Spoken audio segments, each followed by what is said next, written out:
Sword of Coming Chapter 898. Before I saw the hermit, I was still curious about what a brilliant man he must be to be worthy of the Ning Jianxian, who is the #1 person in the world. Even in the presence of my brother Zhong, I just confessed it. I have had this doubt more than once, twice, until I saw it today. I didn't know what a perfect match was made in heaven. I have seen Ning Jianxian, and I know that all women in the world are vulgar fans. When I saw the hidden officials with my own eyes, I knew what it means to be young and promising. I wasted my time a lot of years, and I really lived to be a dog. I've gone.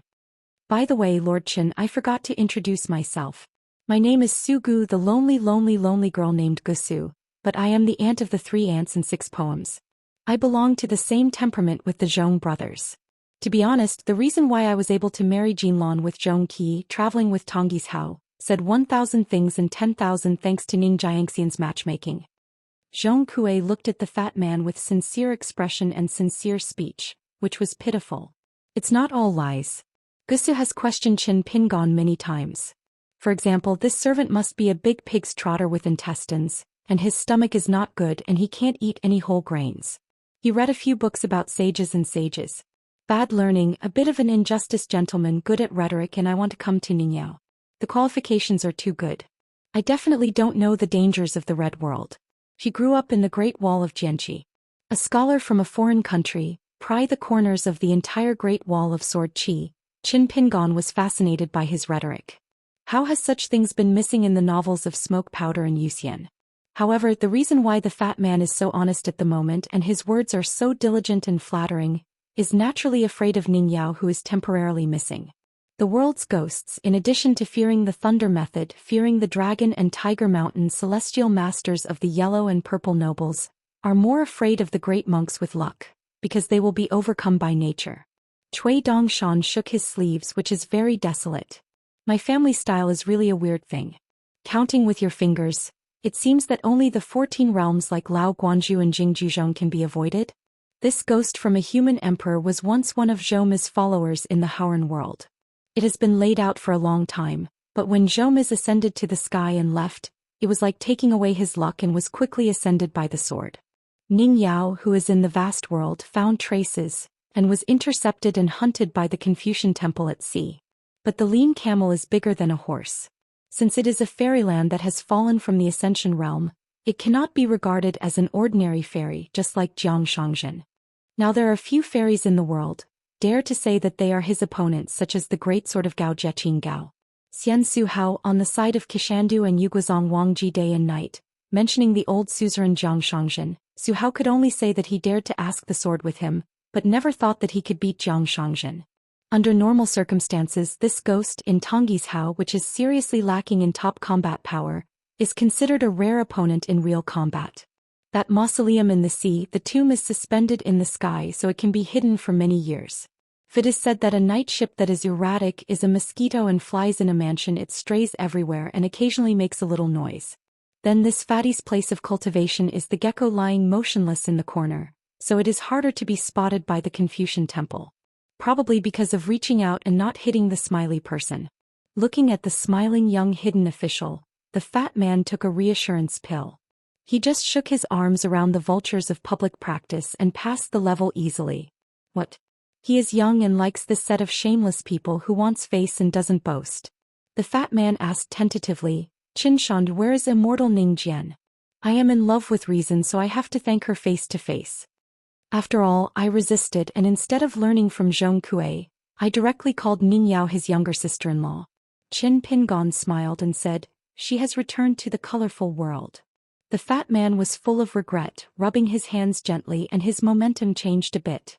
Although he lowered his head, his waist straightened a bit. That's right, next to Qin Pingon there is no ascendant swordsman right now. Don't look at the fat man's slick tone and boring speech, he is just like an unlearned market helper, but there is something that he really spotted. If Qin Pingon was born out of the sky like Sword Immortal Su Jun in Jin Jizhou, the fat man would not follow Zhong Kui to Xindu Mountain, he would only dare to stay far away, waiting for Zhong Kui to finish his next celebration. Continue to travel with companions. But since Qin Pingon was still in the Jade Realm a few years ago, no matter what Qin Ping's feat frightened others in the wild world, the fat man can be sure of something. Qin Pingon is definitely not a 14th level monk. As for how he can interrupting a highest city in the world dragging and competing with Fei Fei for a dragging down river, and even able to open Tuition with swords, and behead an ascendant peak sword repair great demon. It doesn't matter, the fat man still kills a truth. Go the shortcut of Qin Pingon is like a greedy the great thief who has his own merits, waits for the young hidden official to return to Hauran, let alone the 14th realm. It is estimated that even if it can keep the Golden Core realm, even if Hongfu is in full bloom. This idea of the fat man was the result of the final deduction based solely on Zhong Kuei's chatting with him. In Zhong Kuei's view there is actually no problem, even the truth. The fat man suddenly noticed the young monk in the yellow hat and blue shirt, and began to smile slightly, not smiling. The widow has cultivated the Tao for 3,000 years and he is invincible. If it weren't for that Madame Tundun who was so stubborn that she couldn't even get out of her mouth when she turned off the light. Otherwise a shui pit would have changed its owner long ago. Qin Pingon turned his head and smiled. Xiaomo, treat your distinguished guests well. Xiaomo nodded and said, don't worry, son. Only two kinds of guests are distinguished guests. One is personally greeted by his own son, and the other is able to eat melon seeds. Zhong Kuei glanced at the fat man doing it himself. Just now when he came on the road, Gusu said he had to say that he wanted to try the deep and shallow water on this cloud-covered Xindu mountain. As long as the other monk is singled out, don't worry about it. As a senior on the mountain, I have to teach them one mountain and one mountain high reason, lest young people set up the next sect. They will raise their tails eyes higher than the top and look down on the heroes of the world, and they will suffer a lot. But if the other party doesn't talk about justice, fights and likes to hug them, then you Zhong Kuei has to persuade me to fight, lest I get up in the fight and the shots are not serious, causing the young people around Qin Pingon to hang up and go back to participate in the celebration with injuries. It's not pretty. Qin Pingon pulled Zhong Kuei alone for a walk. Everything is difficult at the beginning. The preparation of a new sect often involves many secret formations in the early stage. It is not easy to hire mountain craftsmen and organ teachers. It can only be done by the veterans. At this moment they are busy in the ferry and the mountain. There are as many as 200 Fulu leisure and government puppets, and their ranks are not high. They are much lower than those rain workers, mountain pickers and fish catchers on the ferry, but they are more than enough to work as coolies. The supervisors responsible for driving the puppets and driving the powerful men are exactly three. The exiled monk from Yezagangshi Tower was not very old, more than 100 years old, and his realm was 2 views of the sea in 1 cave, and the 3 of them were still secret guests of Xindu Mountain. As soon as Zhong Kuei stretched out his hand, Qin Pingon already handed over a jug of wine. Zhong Kuei lifted the red paper mud seal, lowered his head and sniffed, said a good drink and asked with a smile, "Did you fall on the side of Tuiyue Mountain?" Qin Pingon nodded. Fortunately, the martial arts realm has not fallen much, but he has fallen back from the Guasian level, otherwise he would not dare to go out. Zhong Kuei turned his head and raised his chin towards Xiaomo. "There is such a guardian next to me. What are you afraid of? Change to me. When you go out you have to walk sideways like a dart and shout all the way. Mountain." Qin Pingon was puzzled. "You can see Xiaomo's realm cultivation level? Mr. Xiaomo is ingenious." Zhong Kuei smiled and shook his head and said in his heart, "I can only see some long-standing causal entanglements and roughly piece together the truth, such as a long Dao from the wild world or a sword repairer. Because he died under the sword of Mr. Xiaomo, many of these immortals are still unresolved, and they are naturally ascended predecessors with a story. Ordinary people and monks on the mountain have completely different visions of the world. Then there are changes between Wangqi and ordinary monks. The 2 of them sat on a piece of Xianxia timber as thick as the mouth of a well." Qin Pingon took out a wooden box from his sleeve and handed it to Zhong Kuei. "I wanted to give it to you a long time ago. We have never had a chance since we started it for many years. Meet. In the early years I bought a piece of goods at the Qingfufang at Delongshen Ferry. A set of 4 celestial masters cut ghost money." Zhong Kuei took over and opened the wooden box directly. "Yeah, good stuff. Did you spend a lot of money?" Qin Pingon didn't pretend and quoted the price. "It's not a small amount, but 5 grains of rain." Zhong Kuei sighed. "How many pots of 5-year brewed plum wine can be bought, and a few roasted whole lambs? Even I, who is used to being the accountant, can't be counted." Qin Pingon said for no reason, "Being the accountant, I still learned from you." Zhong Kuei smiled and said, "It doesn't feel good."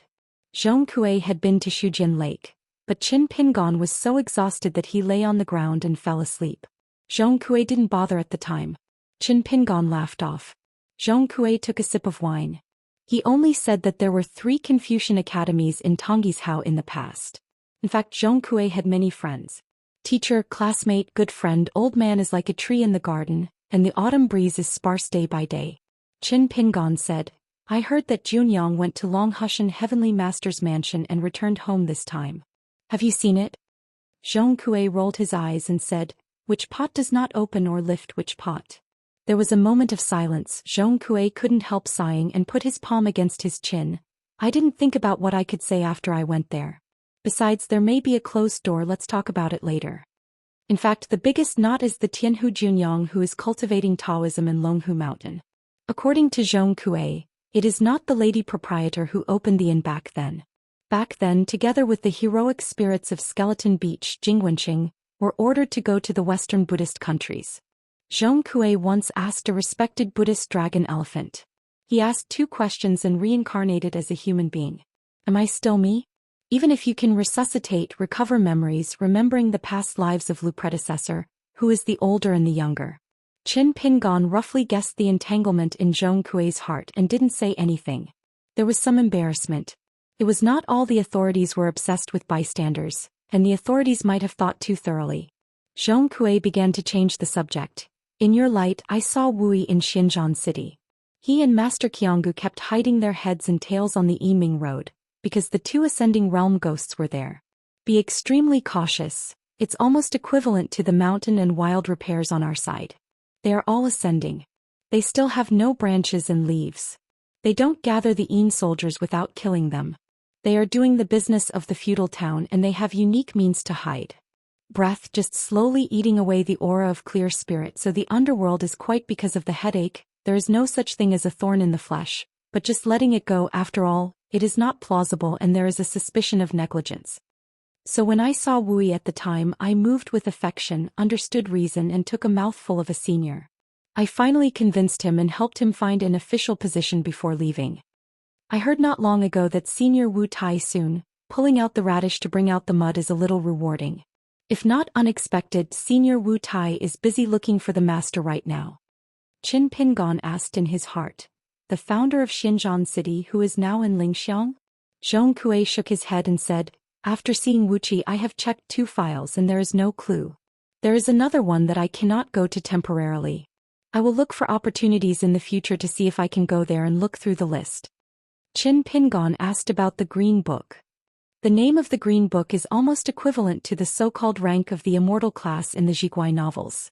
For example, Lao Guanzhu used to travel to small towns with Taoist ancestors before, and took the initiative to visit Luapa Mountain. The rare Taoist painting presented by Lao Guanzhu was not taught by those who have immortal names and green books in ancient times. In fact, the clear and distinct route means that the water of the well does not violate the river water in the true sense. Just like Qin Pingon traveled through the mountains and rivers of the 3 continents, the pure martial artist and the trainer, the genealogy teacher and the Yamazawa Yeshio, the relationship between each other is intricate and there are constant disputes, but there are few direct conflicts between the trainers and the gods of mountains and rivers, especially the Qinghuang Temple. Case. Regarding the archives of the Hades, there are few records in the Summer Palace, with only some scattered fragments. On the side of the Fire Temple in Dali capital, Feng Anti holds the Biwafudi distilled beverages with 10,000 years of soil as the mud. Used to be every 100 years. Will pay tribute to the 3 Yin Ming forces, but at that time Aunt Feng seemed to have deliberately omitted a certain force, and only mentioned with Qin Ping in about the 6th palace of the ghost mansion of Fengdu, as well as Feng's Hushan Qingjun, who is in charge of the heaven and the blessed land of the earth and all the immortals. According to Aunt Feng's statement, Qing Fangzhu Mountain, which was ruled by the monarch, was the mansion of the commander who took charge of the death record.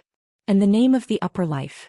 The rules are strict, the ceremonies are cumbersome and they are step by step just like the officialdom of Yang.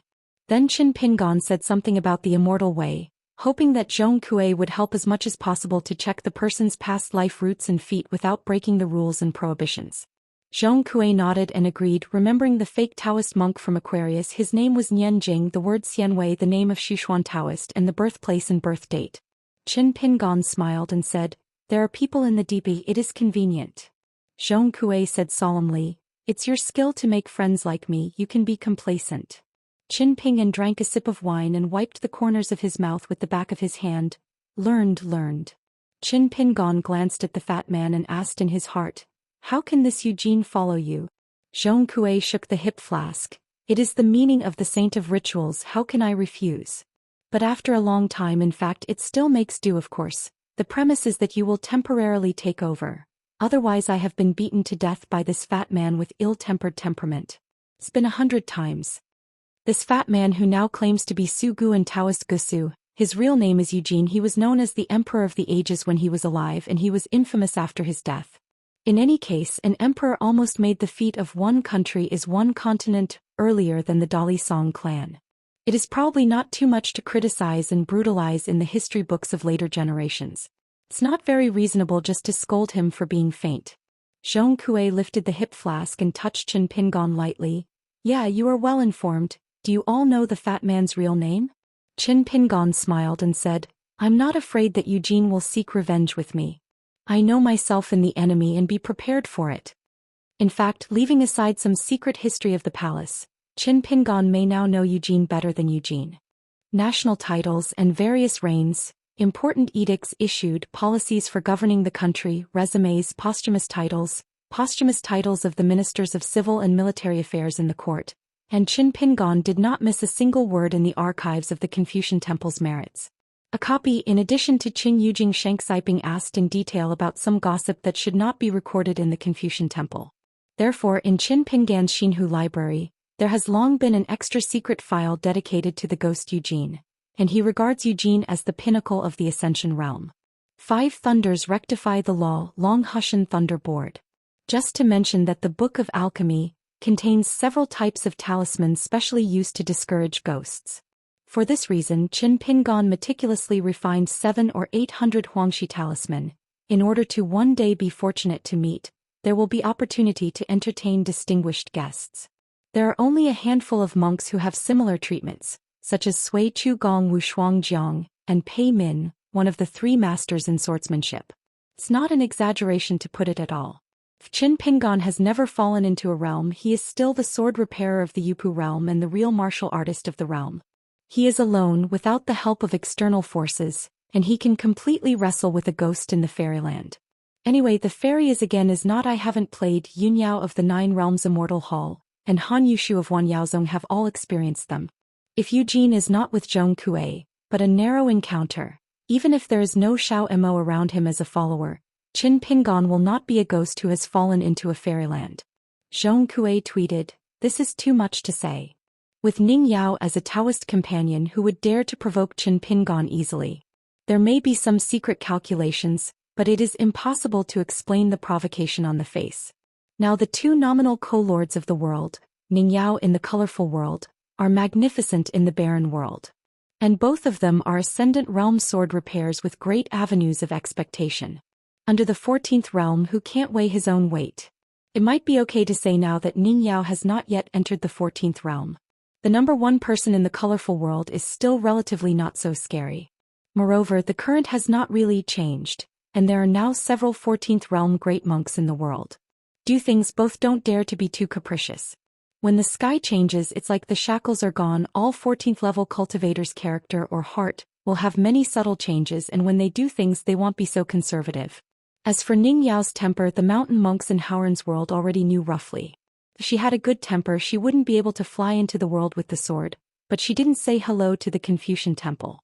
As soon as Zhong Kui left, Eugene suddenly felt a little pressure. After all, there are many people on the other side, and he is a dragon who crosses the river, and the strong dragon does not suppress the snake. There is really a conflict. Zhong Kui must turn his elbow out. The kid Qin Pingan seems to have been injured hurting Dadao's roots, so he has to hide here to retreat. It seems that he has a good relationship with Zhong Kui and is willing to leave the customs temporarily, so he was a sword intent before show it out. That's the way a sign that the heart is fluctuating, and the realm is not yet firm. That's why I just moved 1 step horizontally, showing weakness. The fat man looked at the little girl, began to put on the elders and said with a smile, I heard that you knew Zhong Kui when you were very young? Pei Qian nodded. The world of this ghost is more complicated. There are horrors of corpses spreading across the wild and starving for thousands of miles. There are also scenes of prosperity, singing and dancing and fertile soil. There is also a thin man wearing a very loose dragon robe sitting on a dragon chair. Self-drinking judging, staring blankly at the opening doors from north to south. The vision spread all the way. Eugene sighed and nodded and said, "Blink of an eye, she is the big girl." Pei Qian twitched at the corner of his mouth. How did Eugene know Pei Qian's talent? For the time being, the fat man only knew Qin Pingan's disciple. The little girl whose name was Zhou Xian was a martial artist of 9 realms, and she was well known on the Howren Mountain. But I don't know that the 3 people who are right below are actually an ending martial artist, an immortal, and an ascendant peak swordsman. I don't even know that the boy in white is equal to half an embroidered tiger in Aquarius. I don't know that the young man in the yellow hat and green shirt used to make wine with the old masters. 10,000 years ago he most liked asking the sword with the strong. In fact, after Eugene left the undersea tomb, the person who most wanted to see was the embroidered tiger Cui Yang, who was a master of the country, and he was sincerely regarded as half a fellow man. Fortunately, Jiangshan is the greatest beauty. The iron cavalry shook the ground like thunder, and it was a kind of luck to walk all over the mountains and rivers. Zhong Kui said suddenly, "Stretch out your hand." Qin Pingan passed a hand over. Zhong Kui is like a doctor taking the pulse. In an instant there was a vision from the sky and the earth, and the sky over the entire Xindu mountain boundary was densely covered with dark clouds, and the sea of clouds was rolling, extremely heavy, covering the sun, and in a flash the day was like night. Xiao Imo hesitated for a moment and did not go there. Since that Zhong Kui is a friend of his own son, he can be trusted. Pei Qian is worried. Cui Dongshan shook his snow-white sleeves suddenly, offering a golden flying sword like a wheat ear, castrated like a rainbow. The sword light circulated sharply in the air, and quickly drew a huge golden circle, instantly reminiscent of the vision. Band not right, the secret is leaked outside. Eugene's eyelids trembled. This young man named Cui Dongshan was actually a hidden fairy, or a sword repairer. So Eugene cautiously said, "If you have some misunderstandings, why don't you just let the wind dissipate? Misery is also bitter. Is there a poor ghost in the world who has a more ill-fated life than yourself? Everything is difficult, and people are always down. Wuxia is a ghost and immortal as well as Xianpin City." You would like to hear what Zhong Kui said. The last time Wuxia appeared in the barren world, he still teamed up with Master Qianggu, and one of the barbaric old thrones, the old ancestor Zhu. Tired of fighting, lost money, and moved out. Master Shanzu pleaded with Zhu Nai and saved the fairy hairpin city. But Eugene couldn't think of anything. The man in front of him was called Xiao Imo, but he used to chase and kill Yang Ji, who was also one of the old thrones. Then Zhu Wei came over after hearing the news and rushed to help Yang Ji, and Xiao Imo took his sword and evacuated. Xiao Imo reached out and grabbed the fat man's arm and asked with a smile, "Senior Gusu, why don't we choose a secluded place and learn from each other?" The fat man snorted and sneered, "Wait a moment." Then he turned his head to look at Zhong Kui, coughed a few times and screamed like a pig in a thunderous manner, and shouted with Zhong Kui, "Brother Zhong, help me." Xiao Imo had to let go of his hand and gave up the idea of inviting this ghost into a drunken land flying sword world.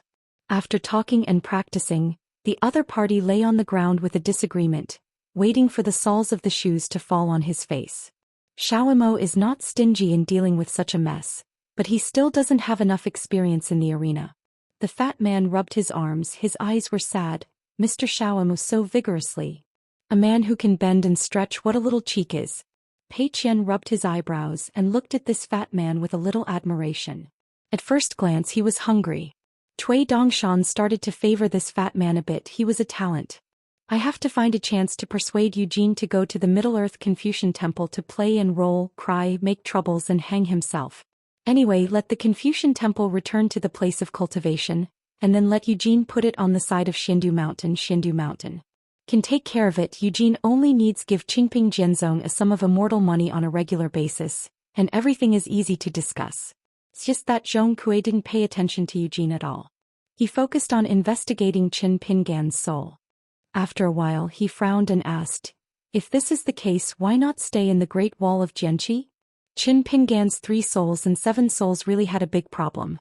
To make Qin Pingan leave the Great Wall of Jianqi where he met, he had to consume his energy and spirit all the time, just like a deal.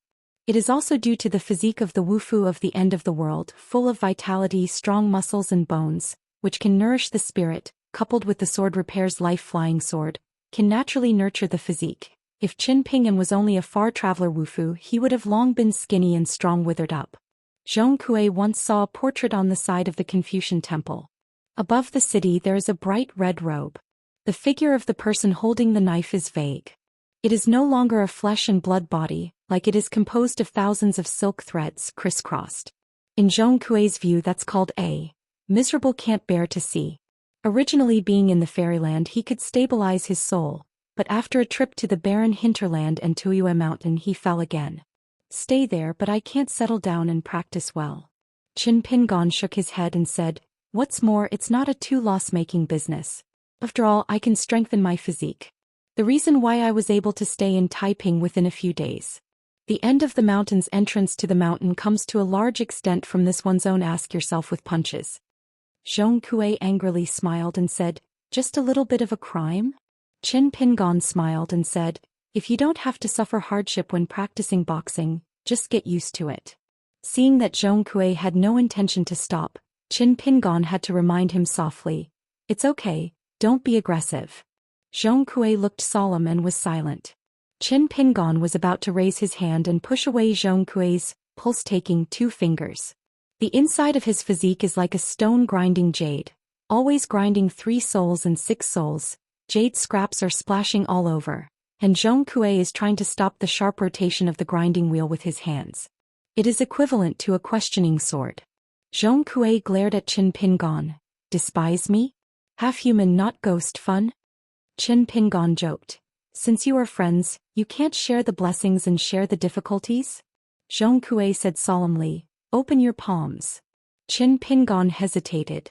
Zhong Kui didn't give Qin Pingan a chance to refuse. He had already stamped his foot, like a stone slammed into the long river of time. A scene of water ripples appeared under his feet, and the waterways were layered on top of each other and finally showed a backward trend. Zhong Kui, who partitioned Yuming into 2 heavens and earth, showed the image of the law. He was dressed in a red official robe. He sighed and condensed into a vermilion ink ingot that seemed to be specially used for reviewing official documents. Zhong Kui put his fingers together again. Brush the ink, make a pen with your hand, and say something in your mouth. The words are all obscure old sayings, which helped Qin Pingan draw an anchor in the palm of his hand. When you're done, Zhong Kui let out a hey. It's a ghost symbol. Qin Pingan shook his palms and the whole person seemed to be less sloppy. It's like taking off a piece of Jinqi, half a caddy and 82 talisman from the Yang family medicine store. At this moment, even if I sit still in place, I still feel the sense of relief and wind protection. Qin Pingan took a deep breath, twisted his wrist, smiled brightly and said, thank you. Zhong Kui said with no good air, so see outside. Qin Pingan ridiculed. If I'm not polite with you, I'm sure I will slander again. I can't be a human being. Mr. Accountant in the world, how many people do not have a small belly? Scold others first and be invincible. One more irritating remark was often out of the question and his success fell short. All the truths he had worked so hard before were all killed in battle. If you say less nonsense, misunderstandings arise. People are full of weeds, suspicion, disappointment, resentment, one after another.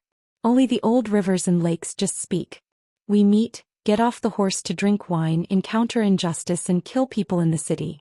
Zhong Kui said, my anchor will not last too long, at most a year or a half, but it's okay, I'll look for you again later. Qin Pingan calculated the time and said, in the middle of next year, I may travel to the Middle-earth Divine Continent. I will trouble you to take a trip to Xindu Mountain at that time. Zhong Kui nodded, maybe I can drop in. Zhong Kui said softly, let me say a few words that are not so festive. Qin Pingan nodded. If there is no engraving, you will be miserable. Don't forget the confrontation between the 2 worlds. The first person to say that you want to fight is you. Not even the Saint of Rights.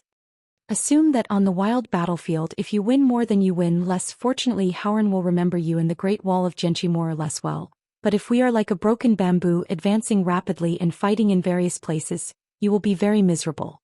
Eugene, this fat man, before there is a saying, it may be an unintentional remark, or it may have been deliberately asked me to remind you, called greed of heaven for oneself.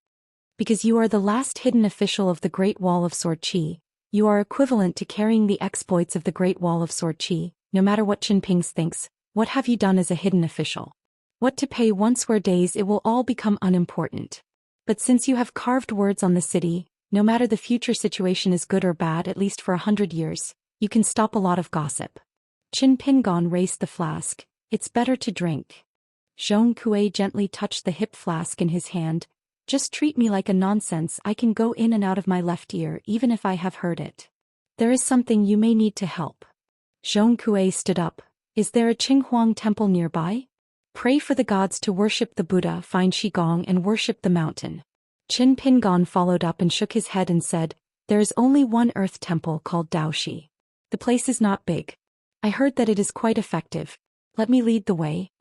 Zhong Kui shook his head and said, no, don't delay your retreat and recuperate. I went there and talked with the master of the land on my own, so I'll go shopping nearby. He slapped the man in the blue shirt next to him on the shoulder, and Zhong Kui said with a grin, there is some wine you dare not drink. Qin Pingon smiled and said, drink flower wine when you drink flower wine. Remember not to use my name to charge the bill. Zhong Kui was choked for a while. What a boy and unaware prophet. Qin Pingon reminded, I advise you not to do this kind of wicked thing. Zhong Kui waved his hand, Uncle Gusu, you have moved the ground. If the fat man received an amnesty, Pai Dian came to Zhong Kui's side. The two of them didn't protect themselves from the wind, but walked like flying, leaving the Xindu mountain boundary. Qin Pingon watched Zhong Kui go away, cast Yunshui body, and then returned to the Chongqundongtian where the entrance guard was set at Qingping Peak and continued to retreat. After making sure that there was no one around, the fat man whispered, I've found out the water is very deep. Zhong Kui was too lazy to talk. The fat man immediately changed his words. Brother Qin saved a big share of possessions at a young age. It's gratifying and congratulatory. I also feel warm in my heart and I am happy for him. Congratulations, right? Zhong Kui asked with a smile. Is there nothing left of your belongings on your old lair? It used to be an ascending ghost somehow and it must have a good family background. When Eugene was found by Ning Yao and forced out of the nest, it was an embarrassing escape. Maybe it happened suddenly and he was cut off guard by a sword. The fat man didn't carry anything on his body.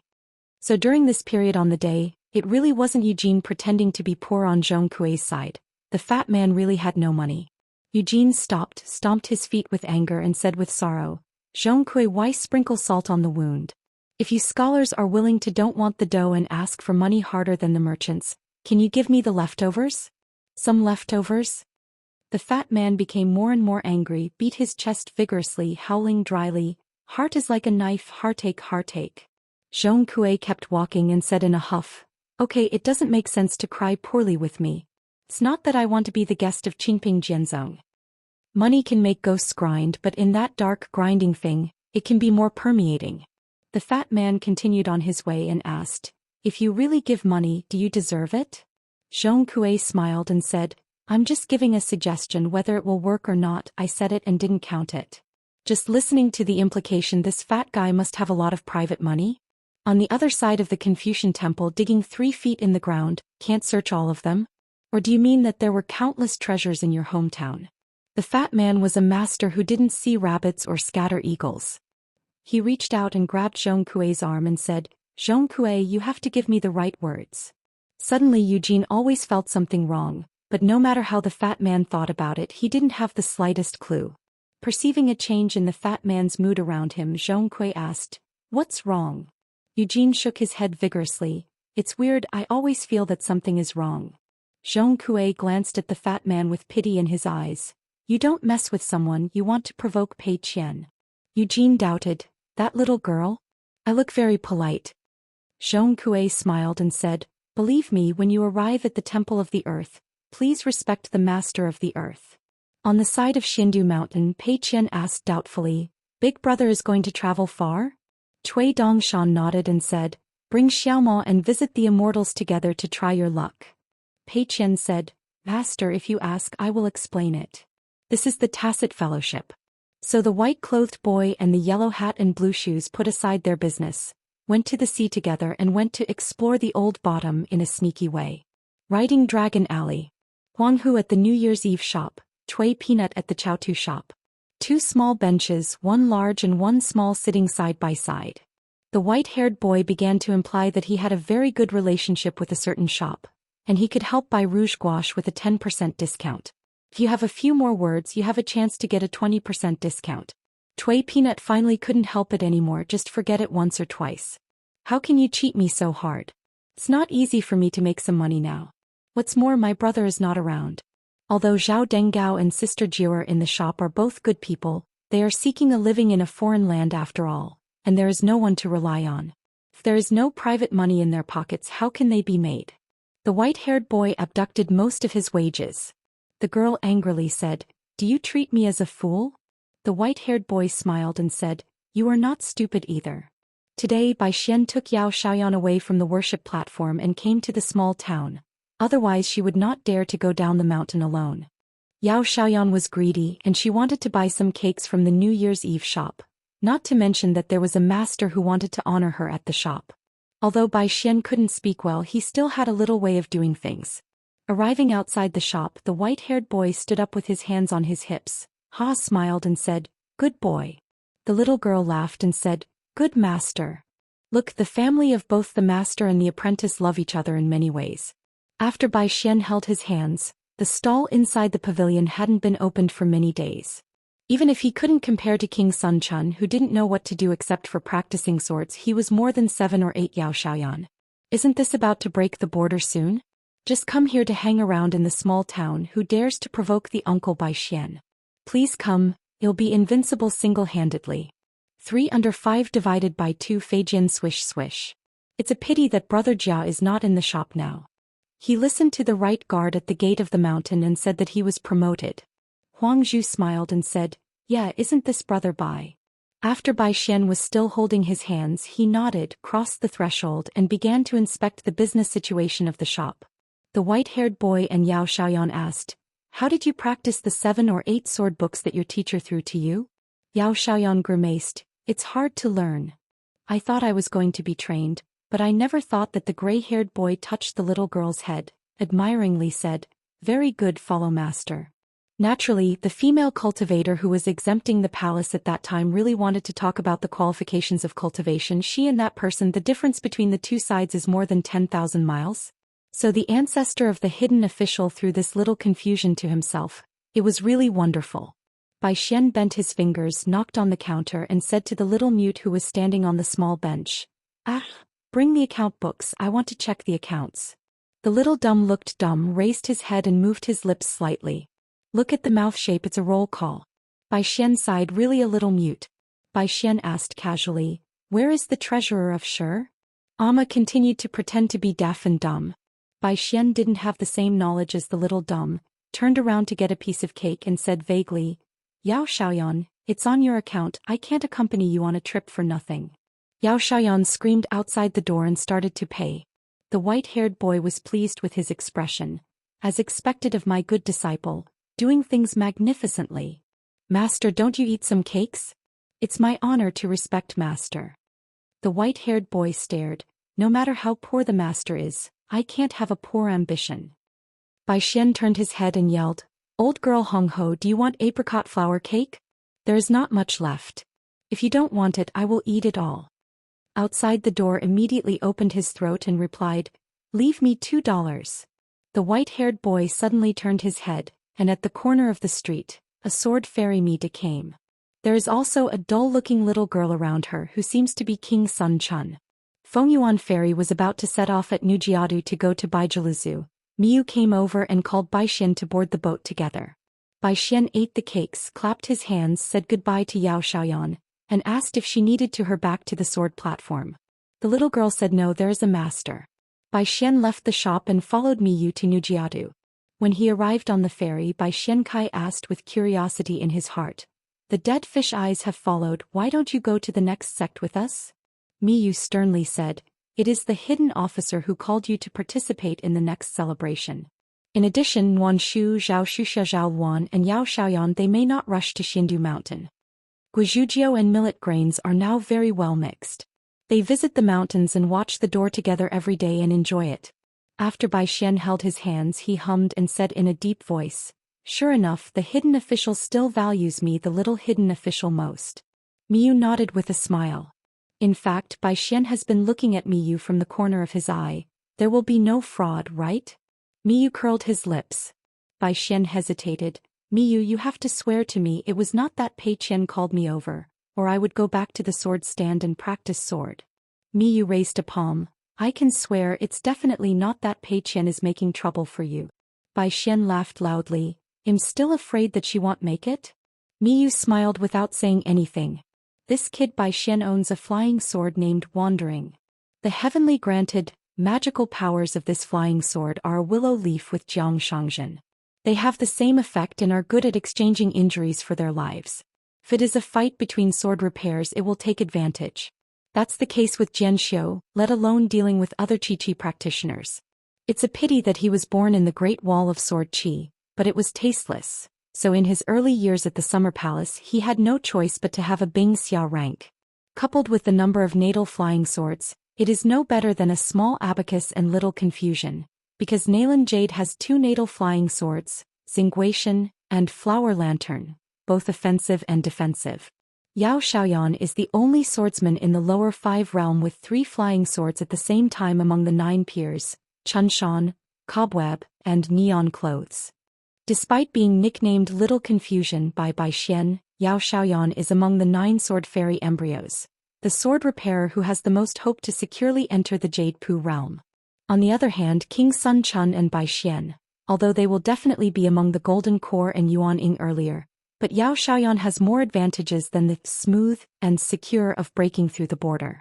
So poor Uncle Bai Xian, he still feels that he has average aptitude, but compared to the lower aptitude when he first left his hometown and met the hidden officer, Bai Xian has learned something afterwards. And Bai Xian is not stupid. I was on the side of the sword platform before, following a group of people of the same age to practice swords. Sui Right occasionally pointed out, more or less knowing his aptitude not bad. The Fengyuan ferry stayed at the Changchun Palace ferry for a while, and the teacher was still responsible for winning the relationship on the mountain. Miyu didn't get off the boat but just stood by the railing. On the ferry, besides Chai Wu, there were a few more similar children. Bai Xian, who didn't recognize anyone as a master. King Sun Chun is temporarily an anonymous disciple of Ning Yao. And Mi's new disciple He Gu. King Sun Chun is still withdrawn, but Bai Xian and Chai Wu seem to have a better temperament.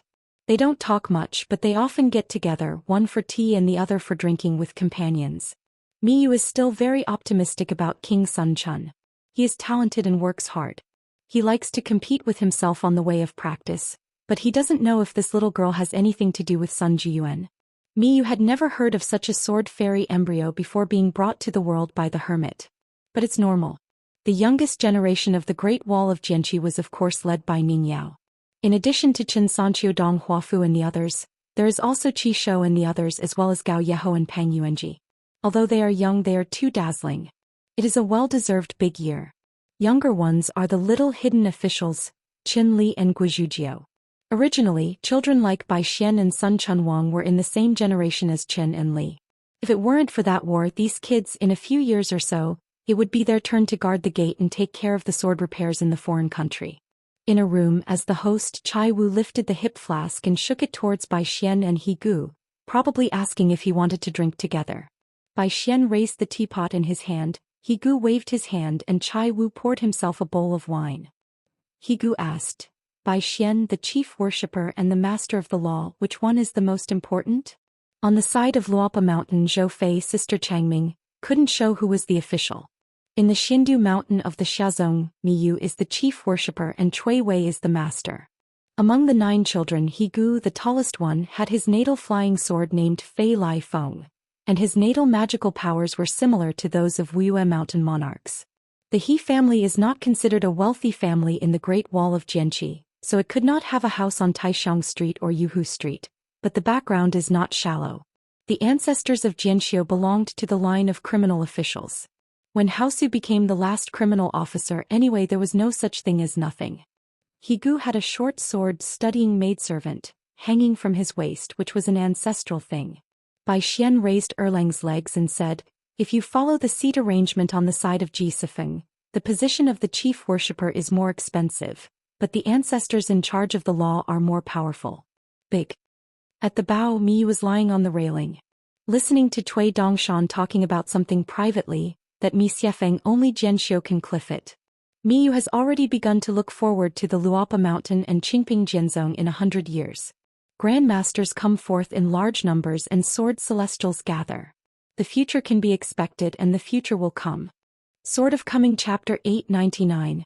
A group of people disembarked at the Xianxia ferry crossing called Moxiandu. The ferry is crowded with buildings, but most of them are newly built after the war. It's like a small town. There is a small river running through the town. The water is quiet, the water waves are not thriving and the river water. There are many shops on both sides of the strait, but the business is deserted. The reason why the ferry has this name comes from the early years of the ferry. There was a strange aquarium at the ferry. Like an ink line swimming in groups, the ink lines winding through the water like mountains one by one, but after the war there is no such aquatic figure in the river, so the ink line crossing is no longer worthy of its name. Huang Yiyun took his disciple Shui Huai as well as 2 Pushun guests to participate in the opening ceremony on Xindu Mountain. The old women and young girls beside Yi Yunyun are the owners of the tea shed that has an engagement shop on the banks of the Jilin River. The old woman is a pseudonym Chudu and she is an old Qiu. She has nearly 5,000 years of age. She was born as the teacher of the old Dadu Dragon Palace. She belongs to the first-class emperor and clothes minister. She is humble and powerful. Half of the master of the law. The girl's name is Hu Chuling. Her father and mother have both surnames, and her nickname is Vinegar. She is different from the old woman, but she is not a member of Shanzi's spirits, but from the local people of Chilinjiang. Her ancestors are all proficient in water-based quarrying. The girl is a first-class fairy material. She has been examined by the old woman due to fate. Qualification, temperament and character. In the end, he was accepted as a direct disciple. In fact, the two sides are more like relatives who depend on each other for life, or the kind of intergenerational relatives. Qiudu was cautious. After the old real Long Hushan and the sword fairy in Qingshan left, she did not leave the Chilinjiang boundary immediately, but took the initiative to take a trip to Pushun Yunkatang. On the one hand, she was with that Huang Yun. Thank you, I brought gifts to the door and sent thousands of kilograms of Chilinjiang measure in one breath, and now Tongyi's Hao, whether it is a local or a foreign monk, they are not very friendly to the demon race and there are special training men from other continents. In groups, search for mountains and rivers, hunting and killing fish that slip through the net on a large scale. The Wild Monster Clan, based on this to make money, can also get an extra credit for recording files at the academy. Yunkatang received the gift and appreciated it, so she repaid her with a peach, and Yi Yunyun wrote a letter and sent it to the head of Qingshan of the Dafu Academy. This is a guarantee for the old Qiu. This is a lot of incense. Once Qiu Du went out to travel, Pu Shan and Yi Yunyun need to be held responsible at the college for any mistakes during the period. Later, Yunkatang received a letter from Feijian. The writer claimed to be Cui Dongshan from Xiandushan Qin Pingan's proud disciple, and wanted to invite the old woman and the young girl, the master and apprentice, to be a guest at home. At the end of the letter, besides the seal, there was one party. Self-use seal and a private monogram shaped like 3 mountains. Yi Yunyun told the old woman who happened to be a guest in the mountain, that the sect was about to be established on Xindu Mountain, and the first sovereign kindly invited the 2 masters and apprentices to visit Xindu Mountain. The intention to solicit is very obvious. After Qiu Du learned of this, after thinking about it, he felt that he should take a walk with the Vinegar to see Xindu Mountain, and then make a decision. I have been imprisoned for thousands of years and now I want to go out and relax. It would be a good thing if I could help the Vinegar to find a strong identity on the mountain. It's just that being the immortal master who is included in the Golden and Jade genealogy of the Patriarch Hall, there are many rules. Shackled, so it's best to be a guest. It is not only a talisman but at the same time the restraint is still small. Yi Yunyun hasn't told Qiu Du about Qin Pingan's multiple identities. The lord of a sect of Luopa Mountain in Beipingzu, Wensheng's close disciple, the last hermit of the Great Wall of Jianqi, and of course he is also a Taoist companion of Ningyao. Anyway, waiting to visit Xindu Mountain together, it will soon be revealed. When Yi Yunyun showed up at the ferry, some of the roadside bag houses who were originally sick and waiting for business to come shouted louder. The shop assistants also bypassed the counter, came to the door and began to whistle. It's just that I don't know who is the first to recognize the identity of the woman, and when she shouts out Pushun Huang Yiyun, One by one will be silent like a bird and beast scattered. Annoyed, a woman stop-bound martial artist, and it is estimated that she hits it casually in 2s and 3s, and there is no ink line crossing. Yi Yunyun glanced at the river where there was no more ink line vision, and asked casually, Mother Chiu, that kind of aquatic race has been thriving here for many years, and now I can't see any of them. Is it because the wild monster race has grabbed and died? Glancing not far away, there was a young shopkeeper sitting in the sun at the entrance of her shop. After both sides looked at each other, the old woman didn't say anything in her heart and said with a smile, It's all hiding. This kind of aquarium really has a negative name. The fish is one of the descendants of Mo Jiao. It is not recorded in the book, so the reputation of later generations is not obvious, because the old Dadulong Palace has long been removed from the water-descendant jade, which caused the secular monarch to not be able to seal it. Even if the water is successful, it will destined to be unable to transform the Jiao. This is the road to sever, can only linger. In the early years, there was a negative mountain fish that was about to transform into a fairy, and the relationship with a land-lake dragon palace on the side branch of Dadu was very stale. In desperation, I had to take a chance and secretly chose a thunderstorm in the yellow plum season. Without telling the Dadu Dragon Palace, I walked the water without authorization, hoping to produce a golden pill, but somehow the news was leaked, and it was stumbled by people, which accidentally caused floods. The 2 banks along the way were flooded for more than 1,000 miles, and there were more than thousands of floating corpses in the water. Thousands of crimes, the guilt was great, so he was charged with 1 case. When the Dada Dragon King learned of it, he was greatly furious. The Shui people in his own jurisdiction dared to violate the law of heaven. If the party is in trouble, he must be detained and beheaded. Negative Shanyu had to abscond all the way to this place, and took refuge in a mountain repairman with luck. Sure hide its breath to avoid the calamity. In return, it had to help that school to gather the fairy water transport quietly, and wait until the Battle of Zhanlong was over before it dared to show up. The young man asked in his heart, You old lady, you are so kind. Since you are both of the great descent of the descent, you can be regarded as half Taoists on the mountain. Even if you don't support each other, why bother to make things difficult? Why, because now I hug my thighs. Are you planning to take me to ask Huang Yiyun and Dafu Academy for credit? This trip to the Moxiandu, is it rushing to me? The old woman replied with a heartfelt smile. A little negative mountain fish has not been able to walk the river to turn into a black dragon. Fortunately, it has been here to form a pill and has been stagnant in the nascent soul realm for so many years. If you know my identity, you dare not dare. Such a blatant rhetoric. Don't go to the old almanacs. Since you just said it yourself, we are both blasphemy remnants. We can be regarded as half of the same way. Also, since you didn't go astray and took refuge in the wild, then it'll be nice. 1 word of persuasion, report to Dafu Academy as soon as possible. Otherwise wait. The gentleman in the academy came to the door, but it was too late. Of course, if you are willing to switch to Pushan, I can help introduce 1 or 2 now. In the early years, this negative mountain fish was able to escape the questioning of Xianxia from Dadu Dragon Palace. In fact, it was also attributed to the plea of Mo Jiao. The old woman then took the place of the dragon girl to slow her cheeks. Otherwise, a small mountain where an earth fairy sits can really shelter? The young man sneered. The man is not a servant of a skirt. Yi Yunyun also saw the clue. Mother Chiu, what did you chat with him? The old woman smiled. Little negative mountain fish, his heart is higher than the sky and he doesn't want to cling to others. Yi Yunyun smiled. I finally recovered my free body. Anyway, I am still a Yuaning monk. As long as he is innocent, he is in the academy. After the side inspection, you can occupy the mountains and stand by the water. Since you are the backer, you really don't have to rely on anyone. The old woman around him is an exception, and she is used to being a servant of the Dragon Palace. If the monk's realm is not enough, you can start a mountain and establish a faction. This is a recognized thing on the mountain. Many new sects tend to be lively in the early stage and then short-lived. Just like his own Yunkatang, even if Zhonglu Tanrong entered the upper 5 realms and then left Pushan, it would be impossible to open a sect, and the old Yuaning would never think of such a thing. In history, those founding generals who have the skills to support dragons and are well known in history are also the same, not wanting, unwilling and unable. The young man seemed to have changed his mind temporarily, and suddenly said with his own heartfelt heart to the old woman, Auntie wife with a big tone, you can talk to Huang Yiyun. If you are willing to become a Taoist couple, I can enter Zuepu Mountain. The old woman laughed blithely. However, she didn't tell Yi Yunyun the truth. In other words, it roughly means that this fellow Taoist negative mountain has been admiring the Lord for a long time.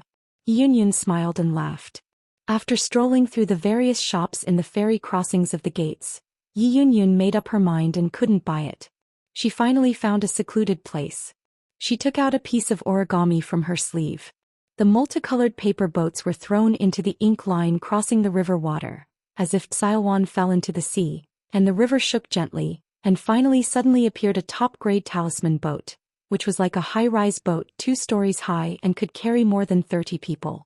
Compared with Luxiazu, which is expensive and has no market, the Color Luan ferry is the first choice for the immortal children on the Tonggishao mountain.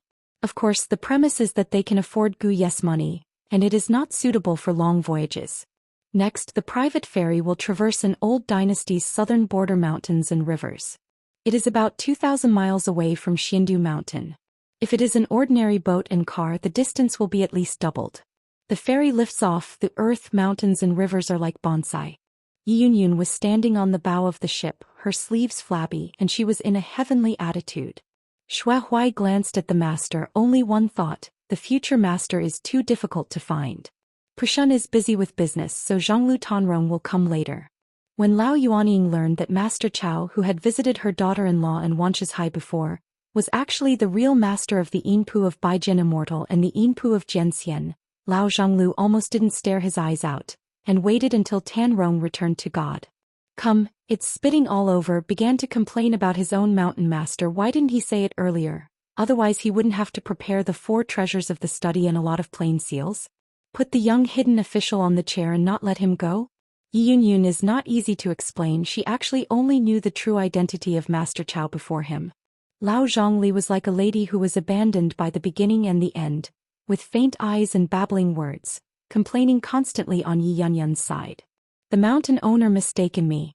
If he knew the identity of the other party early, and the young hidden official did not leave a few angry drenching calligraphy, and then engraved more than a dozen engraved seals all night long, Qin Pingon would not want to leave the study in Pushun. It's okay now, and I missed a once-in-lifetime opportunity. Remedy: how to remedy it? When Tanrong turned my head and arrived at Xiandu Mountain, it was the outsiders and guests. How could I speak so much? The owner is confused. Mountain Lord, don't leave, you have to compensate me for this loss. As for how to ask the young hermit for the calligraphy seal, it's the Mountain Lord's business. Anyway, I just accept the gift. If the ritual is over, the Mountain Lord is empty-handed when you go down the mountain. This is exhausting. A good job of mastering. Tan has long been worried about him. Yi Yunyun is not afraid of Tanrong's threat, but she really doesn't understand the old monks like Tanrong. In the face of Qin Pingyun, she refuses to be obsessed with the young sword immortal's deployment of troops in the Summer Palace in the past years, only on the issue of printing. Mind. Yi Yunyun had a slight headache. She gathered the sound to form a line and discussed with her disciple Xue Huai. Do you really want me to go to Xiandu Mountain and ask Qin Pingon for a seal? I can't open this mouth, why don't you go? Xue Huai smiled and said, Master, it is not difficult for me to speak, but this matter, the starting point is too high. It is Pushun that the hidden officer took the initiative to visit.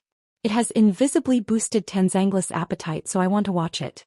It's a matter of 1 or 2 sentences. Perceiving the change in Master's face and thinking about Master's temper, Xue Huai immediately changed his words.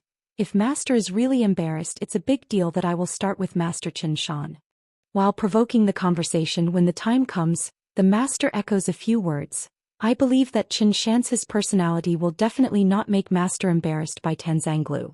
Then Xue Huai helped Tanrong make the rounds. Tanzanglu has been obsessed with calligraphy, gold and stone in this life, and he may be more concerned about 2 things than practice. It's like a young poet who saw the most proud man in the world, the descendants of the poet, and saw Suzy and Lu Qi. Master still has to understand a bit. As for the angry words that Tanzanglu threatened Master, don't take it seriously, it's just asking for prices. Having said this, Xue Huai laughed. Master, it's better to make a bet with the 2 of us. I bet that Master Qin Shan must have been prepared for this matter. Maybe he is waiting for Master or Tanzanglu to speak. Yi Yunyun did not speak up, but asked curiously, Xue Huai, do you have a good impression of Qin Pingyun? Shui Huai smiled and said, "They are all scholars.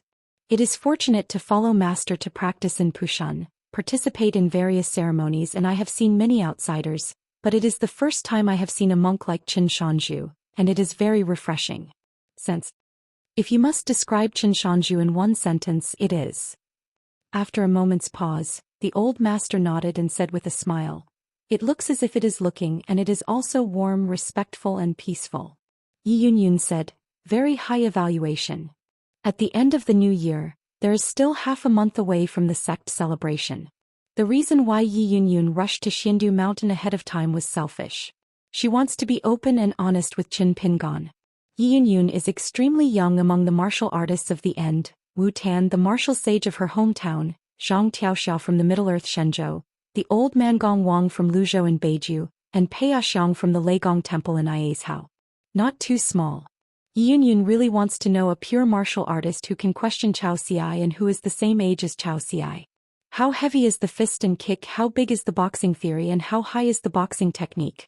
On the color boat, when it sailed into the sea of clouds, the surrounding water was filled with fog, which made people feel refreshed. The old woman had gray hair and a rickety figure.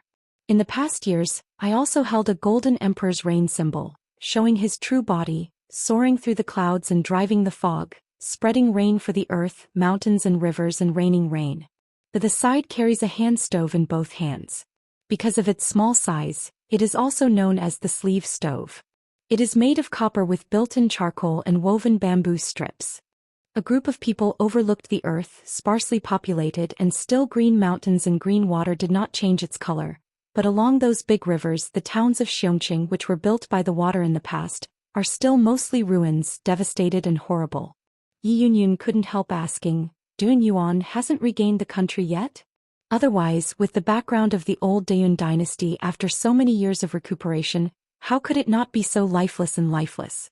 She increasingly felt that Yunkatang would not only lift the ban on Shanshui Dibao, but also set up a special organization to collect various Shanshui Dibao. Shui Huai sighed and explained the reason for the master. The original Yuan dynasty of the Yuan family had already fallen apart. Now the land of the mountains and rivers is divided into three. The three offspring of the imperial family who were born only from the domain of the feudal clan are supported as emperors, and the soil is broken. Founding of the country, the Yuan family was also Tongyi's Hao, one of the few dynasties under the mountain that dared to many-arm as a car. They gathered armies in the border and the capital to resist the wild monsters that swept the mountains and rivers like tides. The result is only it was the place where the city was slaughtered, including the capital, and there were as many as 7 places, and the lives were burnt and the vitality was severely injured. Therefore, compared with the Yu dynasty of the past, it can no longer be compared. The ruins of the old capital city have become veritable ghost towns everywhere. The evil spirits are soaring up into the sky, except for ghost repairs. Chi practitioners under the earth, immortals, generally detour and don't touch the mold. In addition to a few groups of academies led by gentlemen and sages, together with the genealogical monks on various hills, they entered various ghost towns to search for hidden monsters. In fact, the 3 separatist forces have also spared no effort to send in shrines and clear the way, with a large number of training talents.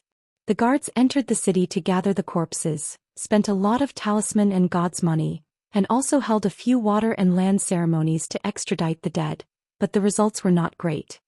In addition, there is only Yamazawa Yeshio, who will pick up leaks under the guise of searching for mountains.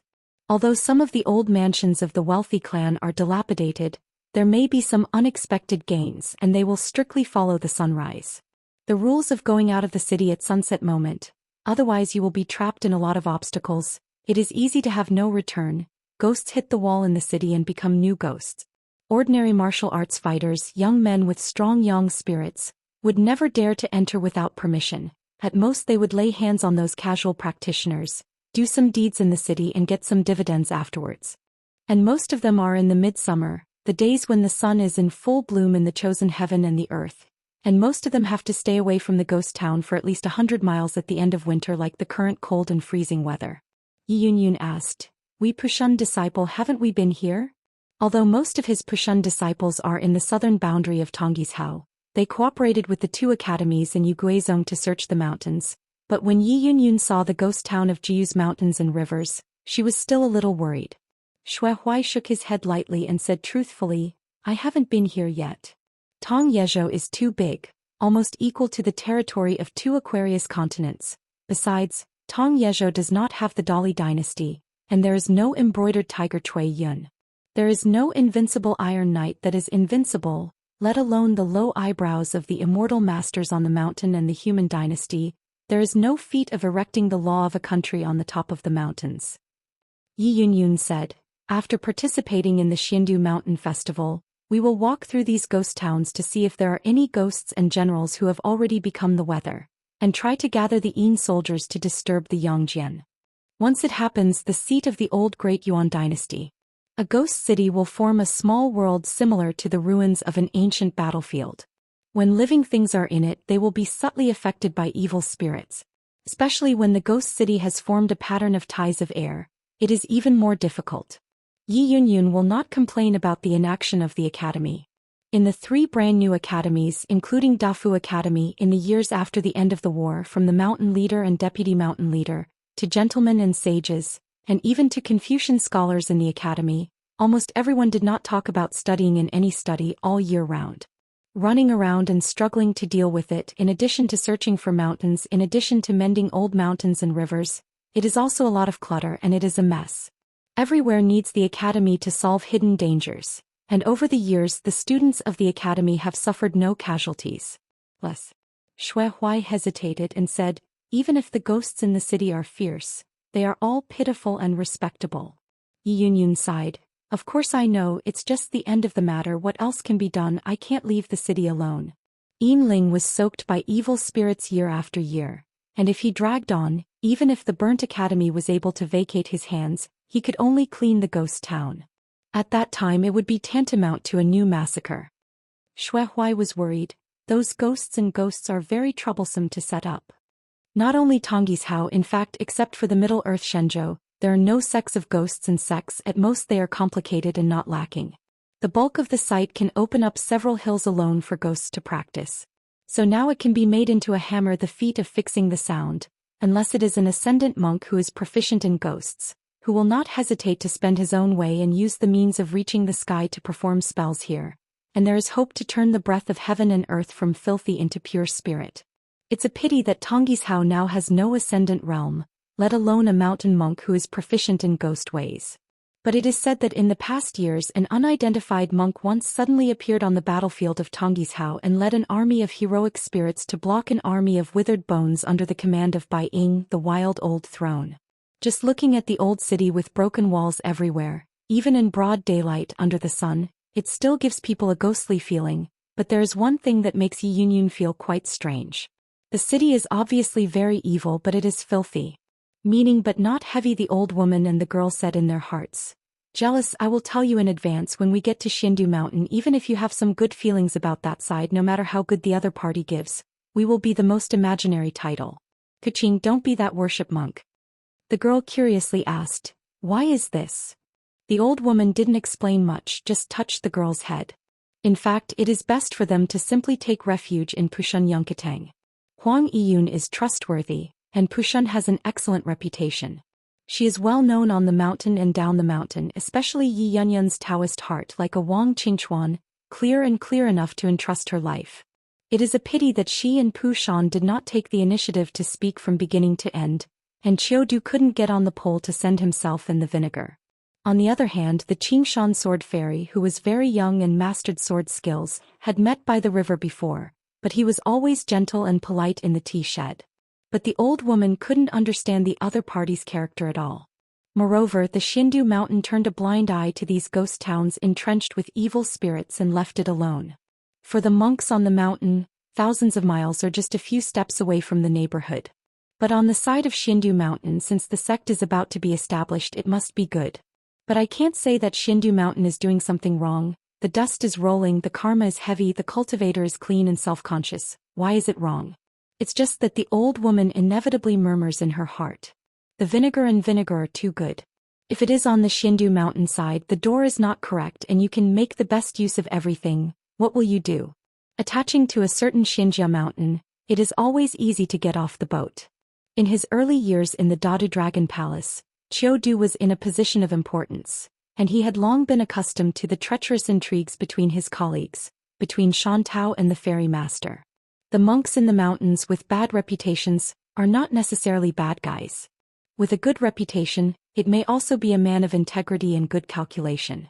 With the vinegar and vinegar aptitude for practice, you will never be able to find the end of the temple if you carry a pig's head. Don't say it's Huang Yun's Pushun, maybe even Yu Guozong can become a patriarch's genealogy monk, so jealousy is not a sword repairer. If you suffer a big loss, you will enter Shen's Hufeng and become the master's descendant of Wei Ying. Disciple, it's all possible. Therefore, the old woman will never allow herself to push the vinegar into a fire pit by herself. If it didn't work, she lowered her body and didn't talk about the lack of face. The big deal is to change the tradition of vinegar and vinegar. If you change to a master, she will also help vinegar and vinegar to find an ancestral identity in Pushun Chaotang. Anyway, I can't teach her any Dao skills. With one person, the Dao roots and feet of both the master and the apprentice are completely different. Many of the dragon's genus can master the secrets of life, vinegar and vinegar. Wasted time. The human monk is no better than the demon, and he is too particular about the strength of an early mountaineering. It doesn't matter if you don't have the status of mentor and apprentice. The old woman stretched out her dry palms, gently picked up the girl's sleeves. Her eyes were kind. It's said that apprenticeship is like reincarnation, and women go up the mountain to practice as a married man. The master is so old that it is difficult to prove the avenue. People can be relieved. In addition to this, there is a secret matter. The old woman did not tell the vinegar and vinegar that the ordinary dragon palace, the so-called ruins, is just submerged. However, the Dada Dragon Palace where she is located is different from those on the land and rivers. It has a higher status, so the opening of the ruins is more difficult and extremely difficult to find. Just talk about Mrs. Tan Don Lushui pit. Once the door was closed, wasn't even Hulong being able to forcibly open the restriction back then? As the teacher of Dadu Dragon Palace, she is similar to the Hanlin Academy bachelors who served as the prince's grandson teacher. Unlike the negative mountain fish that used to be the side branch of Dadu Jinyu, the old woman is of orthodox origin. In short, Qiu Du is the opening dragon, the key to the palace secret. Yi Yunyun didn't mention a word. The old woman believed in her own vision and the other's character.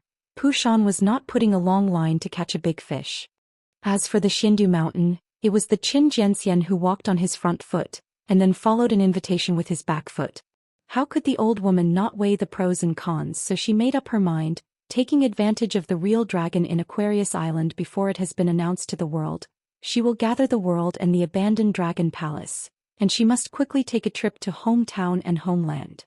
Naturally, the old woman didn't dare to enter it, so they all regarded it as her own belongings. It was too greedy and inadequate. She would only choose 1 or 2% of the old dragon palace treasures that were easy to carry as a vinegar dowry. In the mountains and rivers of the old Yu dynasty, in a ghost town, there are colored boats passing by. In a dilapidated and ruined mansion, there are 2 gentlemen who have just entered the city. Liang Shangjuan.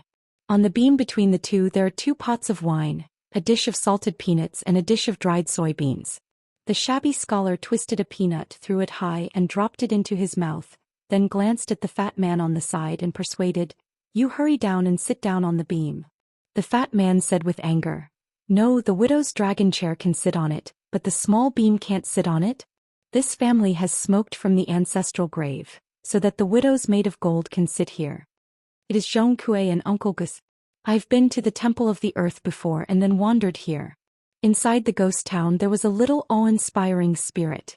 Only then did the spirits of the many Yin spirits in the city maintain a little refreshing aura so that they would not be reduced to evil spirits.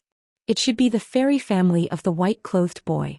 The fat man grabbed a handful of soybeans, put them in his mouth and chewed and took another sip of wine. He lifted his head up and gurgled his mouth with water and swallowed his brain. "Zhong Kue, why don't you speak to Brother Qin directly? Ask him to help up." Zhong Kue took out the wooden box from his sleeve, put it on his knees and gently pushed open the lid. Inside it was a set of celestial master-cut ghost money. Zhong Kue twisted one of them to spend money. He sighed and wiped his sleeves. "Besides, the creation of the next sect is a great celebration. The thing I want to do is replaced by you. You don't feel bad?" The fat man laughed and said, am afraid of being rejected, right? Seeing that Zhong Kuei cast his sight, the fat man immediately remedied it. Isn't it? It's not that we're going to be with whom, people like me who want face don't show our true feelings over there. Zhong Kuei said, in fact it is because I know he will agree and he will not hesitate, so I am embarrassed whether I want to speak or not and when to speak. The fat man sighed, understanding it's like I saw Brother Chen and didn't ask him for anything to offer to Kuqing. Our brothers are just thin-skinned, but we really suffer when we go out. Zhong Kuei frowned slightly. This group of people dare to stay overnight in the city wanting money without life. The fat man smiled and said, they know the inside story because of that existence, they will only feel that this place is stable, but they don't know that they have already walked on the road of Huangquan. In this ghost city, probably because of too much resentment, he accidentally gave birth to a piece of food. The ghost of the ghost is much more cruel than the so-called ghost house ghosts and ruins ghost kings. The biggest problem is that this ghost is like a gifted monastic embryo. In less than 10 years, it depends on devouring its peers. Has quietly formed a golden pill and acted extremely cautiously. It has not been found by the monks. If it now eats up a lot of people in the sun, especially the soul-nourished spirit trainer and the pure warrior with strong blood, I will give it to its fishing for a few ghost books. Hey, it's estimated that it won't take 30 to 50 years for it to become a climate, and then refining a ghost town into its own small world, waiting for it to walk in the day without hindrance. Just change a pair of vulgar skins. If you want to find the trace, you have to find a needle in a haystack. Otherwise, Zhong Kuei wouldn't take my uncle Gusu to stop here. Killing demons and demons is an indispensable responsibility. After Zhong Kuei finished drinking a pot of wine, he asked the fat man to put away the dishes, and gently jumped down, like a flying kite flying out of the lobby, splashing on the roof of the building and then suddenly landing, where the beauty outside a woman's boudoir stood by. Sitting on the side looking at the courtyard outside a book building in this mansion from a distance, there is a group of people picking up leaks. A total of more than a dozen people. Half of them are digging 3 feet here, and the rest are searching for cellars, dry wells and secret rooms on the wall. Everyone is very busy. Among them are half-hearted trainers, and there are also rivers and lakes. Wufu, the latter mostly wore armors and were picked up nearby either with a back bow, crossbow or a copper coin sword. Some people were carrying a bag of glutinous rice and a bag of black dog blood. There was a monk with a bell tied to his waist and holding it in his hand. According to the demon mirror, he clearly came prepared.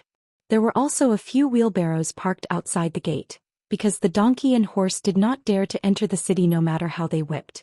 7 or 8 jars of silver were dug out and the cheers were thunderous. One of the young men with yellow face and thin skin suddenly said, "You can try to dig down another 10 or 2 feet." Sure enough, under 1 foot, more jars were dug out, and once opened they were all more valuable jewels. The fat man laughed and said, looking at the shape of this mansion before returning to the hometown, he should be the 3rd-grade Beijing official at the center. In the end, he only accumulated so little possessions. He is really an upright official. If he is lucky enough to become a widow of love, no matter what, seal the beautiful posthumous title of a letterhead. On the other side of the yard, there is a beautiful woman about 30 years old. She is a little short, but she is gorgeous, and the material is pure white. Because she is wearing a short nightgown with a waist, she looks more curvy and her skin is better than snow. Chiobwa circulates, his voice is delicate and delicate. "Guchio, I really have you today's harvest, you can get an extra 10%. The young man thanked the woman. The fat man leaned on the bowtie's railing, craned his neck, his eyes lighted, and whispered, "This elder sister really behaves like a hazy outsider, making people forget the customs." The rest of the mansion also rushed to the courtyard.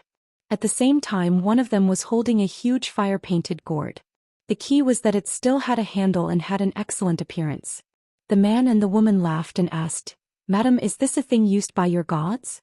The woman glanced at her and couldn't look at it. There were so many spiritual artifacts on the mountains under the sky, and she said in a bad mood, "Only these wealthy portals who are full and have nothing to do will be treasures and worth a few dollars. You have to ask Guchio, he is an expert." The young man said, "Find a literati who knows the goods. Maybe it's worth 300 or 400 taels of silver, but you can't sell it at Xianxia." The man glanced at the woman, stretched out a palm and touched the gourd with a smile, before he threw the gourd out and hit the wall heavily. The woman cast a wink. "It's like death." The young man felt sorry in his heart and did not dare to say a word. The woman looked quite contented. She really picked up a treasure halfway through. The young man deserves to be a family boy from a country's weaving bureau. He has a very good vision. Otherwise, they would just go into the city this time and they would just bump into the city like a headless fly. Estimated to harvest the least halved. Another person squatted at the bottom of the steps with a big sack, rummaged and picked it up, and asked the ancient Chiu to verify the price one by one. The valuable ones were left behind and the worthless ones were smashed. He took out a wide-mouthed one. Celadone ware, famille rose lotus and heron pattern, and used two. Just looking at the possible value of some money, he asked the young man, "Is it a vase?" "Slag bucket." "What the hell? It's worthless." At the top of the steps, a burly man in armor was sitting on a rosewood chair, his hands leaning on a knife. His face was scarred and his appearance was quite hideous. He stepped on a single Nanmu couplet, the previous ancient hill. Said, "This thing is quite valuable. It is you family, the handwriting of a former literary master in the dynasty, if paired, can sell for at least 500 or 600 taels of silver." The man couldn't bear the eyebrows of his wife and this little white face, so he stepped on it and cracked it. The man glanced at the sky and said in a deep voice, "You can go back to the house." The group of them came to this old state office when it was summer this year, looking for something left from the mouths of the immortal masters. Yes, the unexpected joy, extremely smooth compared to the many unexpected surprises of my peers in other ghost towns. It has been confessed many of their lives have not been seriously damaged yet. There are only some lonely ghosts wandering in the city at night. They chose a Ziqinghuang temple as a habitat, and the ghosts dare not get close at night. But half a year of hard work full of calculations, converted into fairy money, has already earned a small amount of money. Zhong Kui glanced at a small house in the city, where a young girl leaned against a peach tree and stood with a peach blossom face. In this late winter season, the peach blossoms are full of branches, which is of course unreasonable. The young girl seemed to be aware of Zhong Kui's sight shyly and walked away slowly. When she raised the curtain, she looked back and smiled. Zhong Kui sighed, stood up, patted his palms and shouted to everyone in the courtyard, "Hey you guys, since you have gone back to the house, you should just go ahead. Anyway, you didn't make a profit, so you went straight out of the city and went back to each house." The dozens of people in the courtyard looked up at the attic not far away as if they were facing a big enemy. They only saw a weak scholar and a fat guy with big ears followed. The burly man sitting on the chair turned his head to look at Zhong Kui and sneered, "Is it a man or a ghost?" One of the trainers shook the bell vigorously, and then raised the bronze mirror high, shining the rays of sunset light to the two uninvited guests. The ancient mirror light dangled on Zhong Kui's face. Zhong Kui turned his head slightly, waved his hand and smiled. "It's okay, I just kindly remind you that there are ghosts in the city. I have been watching you long ago and waiting for the opportunity." The fat man rolled his eyes. The monk whispered, "It's not a monster or a ghost." The woman looked at the elegant man in blue shirt. She bit her lip. Here she was a poor scholar again. The man who lost the painted gourd looked at the fat man lying on the side of the beauty and laughed. "It's up to the new year, dare to run out of the pigsty and wander around? Are you worried that our group of brothers will not eat well in the city? Young people shouldn't be so temperamental. Poking is weird." Eugene stood up and withdrew his gaze from the woman. "There are brothers in the 4 seas and they are all brothers in the 4 seas. They are all brothers in the 4 seas, and they are friends if they are destined to touch them. Why do words hurt others?" Zhong Kui glanced at the fat man. How his temper became so good. "I have encountered similar things in the past. I am by my side and I dare not hurt others indiscriminately, but I will definitely get addicted to the mouth." It seems that his memory has increased on the side of Xindu Mountain. Zhong Kui finally stayed on the Guqiu, who was no different from ordinary people, and said in his heart, "Stop it. The girl in the small courtyard leaning against the peach tree is actually a ghost in the Golden Core realm, and this young man is the master of this ghost city." The young man looked up at Zhong Kui and said in his heart, "They are all people. I heard that there is a saying in your mountain that it is difficult for gods to find dead people." Zhong Kui shook his head and said, "It's not so simple to die. You can't sit still in the Qinghuang temple now and you can't turn the merit book. Don't be too confident." The young man stopped speaking. After hesitating, he nodded and said, "Then take them out of the city." Zhong Kui asked with a smile, "I haven't asked my identity first and then test the level of realm?" The young man shook his head and said, "No, Mr. is a righteous man, don't offend." The fat man was surprised and said, "It's a shame to be able to chat like this. It's a pity to be a ghost." Then the fat man burned his and jumped up. "Oh hey, why did the Lord Qin come here? If you miss the distance you will meet the miss. What a ghostly city." Suddenly the heavens and the earth are clear and immortal. It turned out to be the master of Qinshan come here. Between words he had a little tiptoe. More than 200 caddies of meat floated off the ground, supported on the railing with one hand, dexterously jumped out of the women's attic. A huge body landed silently on the courtyard steps. It turned out that there was a blue shirt and long gown standing on the back of the man with a knife, looking down at the Nanmu couplet that had been crushed, and then scanning the broken tiles under the steps, regretting endless. "Are you so burdened? How much energy does it cost to build a few more wheelbarrows?" Qin Pingon raised his head and smiled and explained to Zhong Kuei, "Just passing by, I saw you here, so I rushed over to take a look." Zhong Kuei complained, "Have you been in retreat like this?" The fat man immediately became unhappy, turning his head and staring at Zhong Kuei. "Presumptuous! Why are you talking to my brother Qin?" Zhong Kuei angrily smiled and said, "What an uncle." The fat man said awe-inspiringly, "I want help my brother, or else I would turn my elbow to you, an outsider." Qin Pingon patted the fat man on the shoulder and reminded, "It's too late to pass. Heat, pay attention to heat." The fat man said humbly, "Qin Shanju is worthy of being an old world, and his casual words are all hard-earned experiences. A group of people in the courtyard are like falling clouds. Especially the burly armored warrior sitting on the chair with the big horse golden sword, motionless, with a great master demeanor. Because the mysterious man in the blue shirt behind him gently pressed one hand against the back of the chair, it wasn't that the sixth realm warrior didn't dare to move." Qin Pingon glanced at the Guqiu. He had previously overlooked the ghost town in the sea of clouds and noticed that something was wrong with this young man, except that Zhong Kuei was present, so he didn't need to worry about anything. Looking up at Zhong Kuei, Qin Pingon smiled and said, "I am so embarrassed to say that Eugene is an uncle, so I have to ask you to ask me for help?" Zhong Kuei rubbed his chin and said, "Don't worry, let me choose a day after Lichuan." Qin Pingon said, "Then I will continue on my way." Zhong Kuei waved his hand. A green shirt disappeared out of thin air. The color boat flies across. One fell down in the river while the ferry shrank to the size of a awning boat. It turned out to be a place of victory. The two mountains and the river, the cliffs are as sharp as knives and the chisel marks are faintly visible. In the canyon, the light suddenly dimmed as if entering a ghost gate. Another black boulder abruptly rises in the middle of the river, like an ancient mountain spirit waiting in black armor, stopping here, splitting the river water with a mammoth body and splitting it into two. Therefore he was regarded by the local boatman Josie for fear of the road. Shui Huai said with a smile, "When the water is low in autumn and winter it is still slightly better, but if the water is in full season in summer, the water will be turbulent and the boat will be as fast as an arrow. It is easy to hit the rocks with the pebbles and the boat will be destroyed or killed." And the ships on board collided head-on, especially the floods and the turbulent river water. "Go straight to this big rock in the heart of the river. You can hang the rainbow and the boat with noble experience will not dare to sail." Shui Huai likes to travel to famous mountains and rivers. He had been here before and he deliberately picked a bright moon night when floods broke out.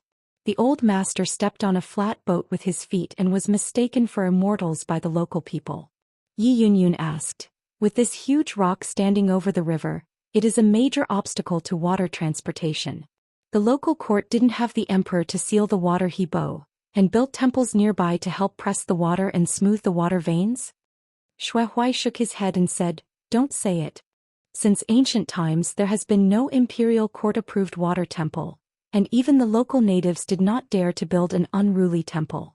They said that this was a fight between the mountain and the water god, and the temple was built whether it was one or two. It seems that it is not appropriate to worship the gods of mountains and waters, but local county officials, when they took office, must come here together with official documents to sacrifice water for protection." Yi Yunyun wondered, "Why do you look a bit like that historical Yanling Dui?" Shui Huai admired, "It's still the master's knowledge and strong knowledge. If it weren't for the master's mention I would really not lean towards Yanling Dui." Howren had 4 major mainstays in the past years and Yanling Dui was one of them. In addition, there was also a place in Baidi City in the divine continent of the Middle Earth, where the word Dragon Gate was inscribed in a red lacquered book. Yi Yunyun said, if you are in the Pushun area, you can excavate a place to stand on the north side of Dashi for Wufu to stand on, and then wait for the floods and waters. You can pass fists here, beat your muscles and bones. Shui Huai asked tentatively, should I talk to the local court? Spend money to buy. My master, who is in an abnormal yellow attire, does not put on cosmetics, never likes gorgeous clothes and spends money, which is very different from ordinary women. Yi Yunyun turned her head and looked at the old woman. Mrs. Chiu, is there any weirdness in the water? The old woman smiled and shook her head and said, actually there is no water descendant that is weird. It seems that at the root of the river bottom, a master nailed to death with a few iron chains, probably because he could not take it away, and he was unwilling to benefit from other immortal masters. However, this boulder is not of high rank and cannot be refined. What a good thing, just because of the special material, extremely heavy general spells and weapons, it is difficult to dig and quarry, and it is easy to unwind with the sharp edge, and it is cast. The weapons that came were of average value and not cost-effective. In the history of the old Yu dynasty, there was indeed the Qin Tianjian geomancy master, who was ordered to have an investigation here, and the result was similar to what Mother Chiu said. The most famous weapons of the gods on the rivers and lakes are mostly cast and refined from this kind of flying rocks outside the sky. There is a difference between 100 refining and 1,000 refining. Like the Town National Treasure knife of the Daquan dynasty, that's it, only the material itself is much higher. So the only use is to pull it out of the roots and move it away, using it as a whole piece of feng shui stone. It is only a gas trainer of the Immortal family. It's hard to move this hill. Here the Yu family calendar, the emperors of the generation are considered simple and unwilling to relocate and move them to the capital. A slender figure landed on the top of a cliff. When the young woman saw Huang Yiyun and his group from a distance, she had a little accident, and she immediately landed on the shore with wind and moved gently, just in line with the colorful boat. Pei Qian estimated the time, and Yi Yunyun should also cross the ink line. Before going to sea, the younger brother Cui Dongshan asked her to come here to wait for the guests. Doesn't matter if you can't wait. She said that she has fallen in love with a piece of river stone. If the master sister doesn't mind, you can move to the Xindu mountain boundary for resettlement, and the price has been negotiated with the people in charge of this land boundary. At the ferry crossing, Pei Qian failed to meet Huang Yiyun and never expected to meet him here. After Pei Qian greeted him with a fist, he asked, is the Lord Yishan hit this huge rock in the heart of the river? Want to relocate back to Pushun? Yi Yunyun smiled and said, Xindu Mountain also fell in love with it? Pei Qian smiled. It's too far away from Pushun, I have no idea. Yi Yunyun said, how do you move? There is still a long way to go from Xindu Mountain. The threshold for moving the mountain to the peak is very high. Unless it is a mountain monster that is a member of the mountain or the monk's realm. To get high, you need to cut off the roots of the mountain first, and you must also be familiar with the talisman and the formation. Traveling thousands of miles, moving away from mountains, the burden is extremely heavy and accidents are prone to occur in the middle. If he was just migrating the boulders in the water, Chiu on the boat would still have some tricks, but after landing it would be very tricky. Even if the real body of the old Chiu appeared, it was actually not easy. Pei Qian's answer was extremely concise, just 2 words, carry away. Yi Yunyun smiled and nodded. You are busy, we will go to Xindu Mountain after we go shopping for a while. Pei Qian stopped on the shore. A colorful boat went downstream like an arrow. It's just that Yi Yunyun and her group turned around and looked around. I saw that Pei Qian leaped into the river, and after a few blinks the river was shaking, and there was the sound of muffled thunder and shaking at the bottom of the water. After a while the woman squeezed several iron chains. She dug a big hole at the bottom of the river bed, held the whole river rock with both hands, lifted it up and threw a small mountain into the air and then punched it out. Raising the falling boulder up 100 feet tall, a woman as small as a mustard seed came to the side of the hill, hovered in the wind, rounded her arms and hit it with a punch, hitting the stone in the sea of clouds. Rolling forward again for more than 100 feet, the figure is as fast as thunder, dashing forward. A brain the bag was slanted and the shoulder raised the hill 10 feet high. The woman came back to the back again and gave out another palm. In this way people took the rocks and went to Xindu Mountain together. The old woman swallowed. The little girl's family, where is such a strong force? Isn't he a martial artist at the top of the mountain? Will the qualifications be too exaggerated? Yi Yunyun smiled and asked, Xue Huai, do you want to challenge her? Pure Takeo, all of the same generation in the same realm. So Xue Huai and Pei Qian, as the direct disciples of Yi Yunyun and Qin Pingon, respectively, took the lead in asking fists before master, and it was normal. What's more, Xue Huai's trip was to a large extent just rushing to ask Pei Qian for his punches, trying to determine whether he could carry 20 punches. Xue Huai smiled bitterly. It seems that I am asking for hardship no matter how you look at it.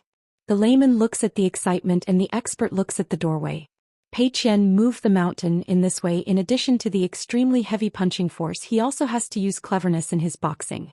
Yi Yunyun held back a smile. Support 20 punches? Xue Huai took a deep breath. Fight for at least 10 punches. On the way Pei Qian moved to the mountain, a blue shirt appeared in the sea of clouds. Pei Qian just turned his head and wanted to speak. Qin Pingon scowled and said, You can't fall in a bit of pure anger. Pei Qian grinned, nodded and continued to punch. Of course not. Qin Pingon is just saying that. In fact, what he really wants to say in his heart is to make Pei Qian lazy and change a few more mouthfuls of pure innocence. It's okay. Sure. Fatherly. It's like two identities are fighting. I feel that Pei Qian can do one thing in one go with the beginning and the end, which is very good. But I also hope in my heart that the grown-up disciple will occasionally learn Xiao Haitan's stealing and skidding back then. What does it matter? A child has worked hard when he was young, isn't it just to be less hard when he grows up?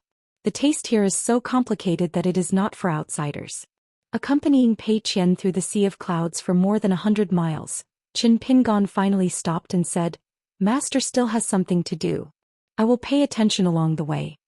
Pei Qian blurted out, Master, don't worry, you won't bump into the mountains and rivers along the way. If you meet some high mountains, if there is that city temple under your feet, you will detour early. Qin Pingon was speechless. Was it because I was too strict before? Yes, it is. Pei Qian walked away, and after handing out another punch he turned his head and looked around. The master was still standing there.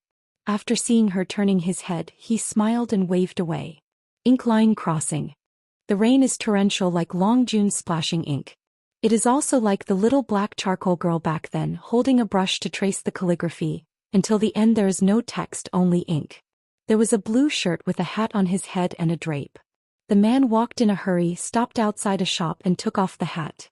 The youth shopkeeper inside was rubbing a white jade carved fish-like dragon handle. The guest shook his hat at the door and asked with a smile, Can I borrow a treasure to avoid the rain? The young man nodded, Whatever you want. Glancing at the man in the clothes, the other party pretended to look at the clearly priced Kit Kat items in the shop. After a while, the young man was really too lazy to go around in circles. Did he see me toast and not drink, so he asked me to drink fine wine? From this it can be seen that the Pushun Yunkatang is also a man of fame and reputation, and as expected, there are not many good birds on these mountain monks. Zhou Xian, only the monk of Taiping Mountain, he would be willing to go there with just one sentence, and he would take whatever he gave him, giving him the title as he pleased. In addition, Yu Guizong, if a certain ancestor of the upper 5 realms in the ancestor hall came to Moxiandu to invite himself out of the mountain, he would be reluctant to be a guest clerk or something. Otherwise, Tong Yezhou is really not interested in other Immortal Palace sections. What kind of mountain monarch's Golden Summit Temple and mountain prime minister's Bailong Cave will not enter the deity's eyes at all, and he will not touch his eyelids? The guest asked with a smile. Why did the shopkeeper say this? The young man sneered, You immortal Pushun, since you like going around so much, why don't you just take a few more trips to Moxiandu? Why hide from the rain in my little shop? The customer smiled and said, The shopkeeper misunderstood, I am not Brother Pushun. The young man was puzzled. Just come to my shop to buy things? Qin Pingon smiled and said, Not all. I want to see the nascent soul realm monk with my own eyes and, if feasible, try to invite him to serve as the protector of Taiping Mountain. At the gate of the Taiping Mountain, Yang Pu, a scholar of the academy, mentioned one thing. There was a young monk who claimed to be from Moxiandu whose surname was Negative Mountain and the name was Negative Mountain. The monk from the outside town only offered 3 sticks of incense at the gate of the mountain, and chatted with Yang Pu a few more and then left, only to let Yang Pu encounter something. He could fly the sword to spread the letter of the Moxiandu, and he could do his best. Earlier in Mixifeng, Qin Pingon had read a piece of espionage. It was Cui Dongshan's own efforts to trace all the mountain spirits and water monsters around Xindu Mountain. The battle is recorded in the book. In addition to Moxiandu, there is also the old Yu dynasty. All the ghost towns in the territory Cui Dongshan walked all the way. Moreover, according to Cui Dongshan's arrangement, it is very likely that the junior brother Chao Qingqing will change his status and re-enter the imperial examination. In the Xingyu dynasty that will soon be unified, he will first get a 3 yuan in a company, and then Chao Sunny will be an official in the temple. The step-by-step career promotion, in the words of Cui Dongshan, is, no matter how you have to make your husband happy. Yu Jishan lazily said, if you have something to say, let go of the fart. When the rain stops, I'm going to drive guests. Qin Pingon opened the door straight to the point. Do you want to go to Taiping Mountain to practice? Which green onion are you? Yu Jishan couldn't help but smile, stretched out his thumb and pointed at himself. I am a person who speaks violently, don't mind, don't listen if you like. Bragging and not drafting drafts, a little Dragon Gate monk, dare to lie about his path to the cultivation of the nascent soul realm? Besides, your kid has a half-bronze relationship with Tapingshan, so what qualifications do you have to point your finger at it? Qin Pingon smiled and said, presumably fellow Taoist has already known about it. Huang Ting has returned to Tongyi's Hao from Wuxia world, and is now a guest at Xianxia. I believe she will go to Taiping Mountain and rebuild the sect soon.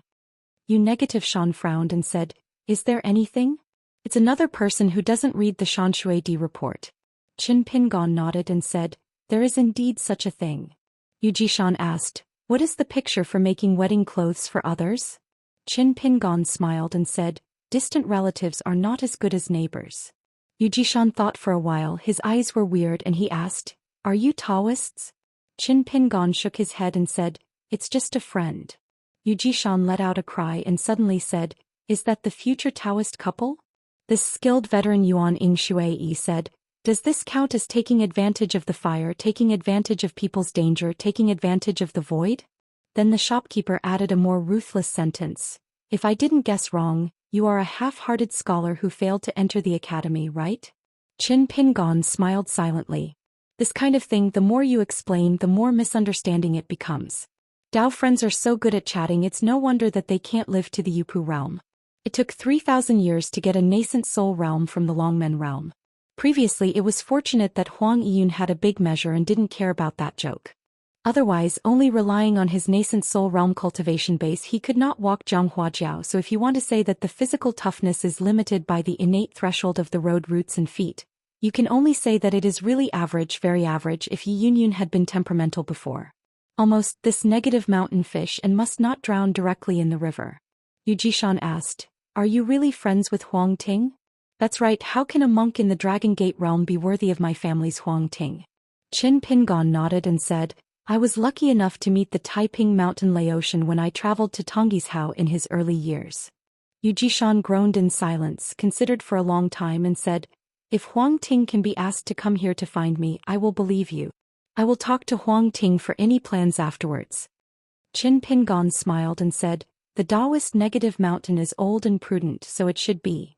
As soon as Yu Jishan was about to ask the other party's name and teacher, he saw the other party picking up the ink stone from the ancient bricks of the founding year of the Yu family, turning his head and smiling and asked, can you get a 50% discount? Yu Jishan smiled and asked, what do you think? 50% off? Why don't you grab it? Never thought that Yinyike would start to pay. A colorful boat was approaching the destination, and Yi Yunyun could clearly see the Xindu mountain from the old mountain. She suddenly rubbed her brows. Apart from Tan Rong, she actually had a more difficult job. Before she left, she went to the water house of the East China Sea woman again. As a result, she walked out of a lot of trouble. The goddess of water, who suddenly became a nymphomaniac, began to sneer, and she had to let Yi Yunyun bring a collection of woodblock color watermarked poems. The characters were dusty, the water was quiet, the colors were complicated, and the printing was extremely beautiful. Poor worker Jian. I said I saw the hermit. Be sure to ask the other party to help yourself and ask for a signature with Fengxue Temple Greatsword Immortal Wei Jin. Don't worry about it. Even if it's delayed for 10 years, it doesn't matter if you get a piece of paper. It was a thank you gift from her and the hermit. The old woman asked in a heartfelt voice, Master Yi Shan, isn't the location of Qin Jiangxian's sect selection a bit sloppy? Looking around, no matter what the old woman thinks, it's a barren land that is not suitable for pioneering the mountain. It's not really a place of beauty. Mountain luck is average, water transportation is thin, and the aura of heaven and earth is only slightly better than the so-called places of nowhere. Yi Yunyun smiled and said, back then Pushun, even if it weren't a poor mountain and bad river, was still in the same situation as here. We managed it bit by bit.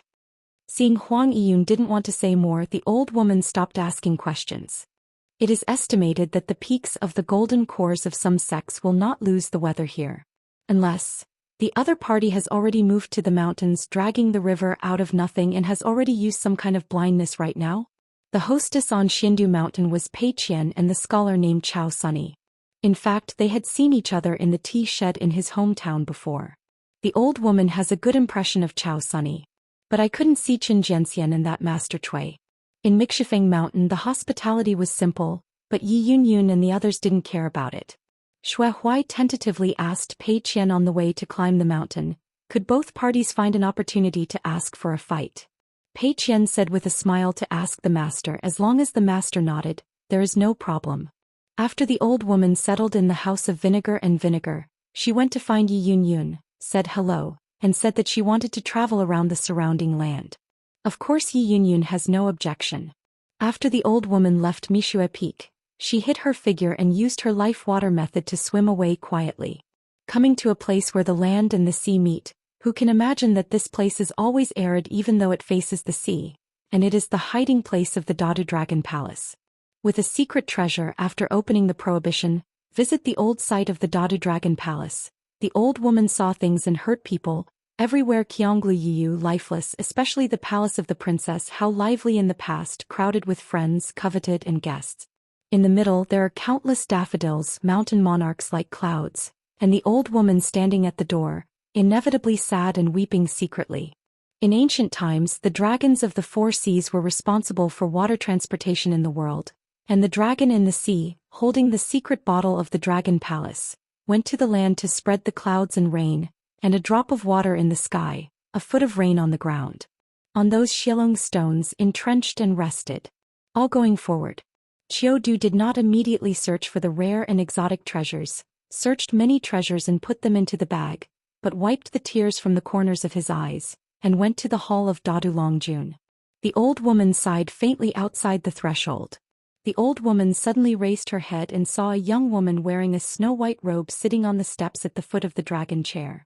The old woman thought she was dazzled or some mirage illusion, but the next moment, it was confirmed that the other party was indeed a real person.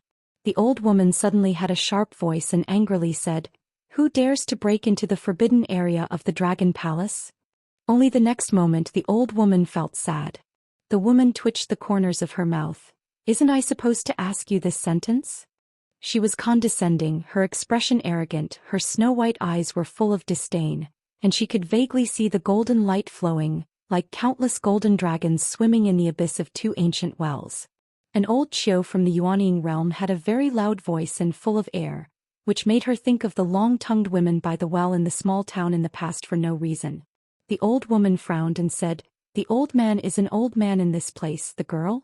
In ancient times, the dragon palace in the world was respected by the dragon palace of the four seas.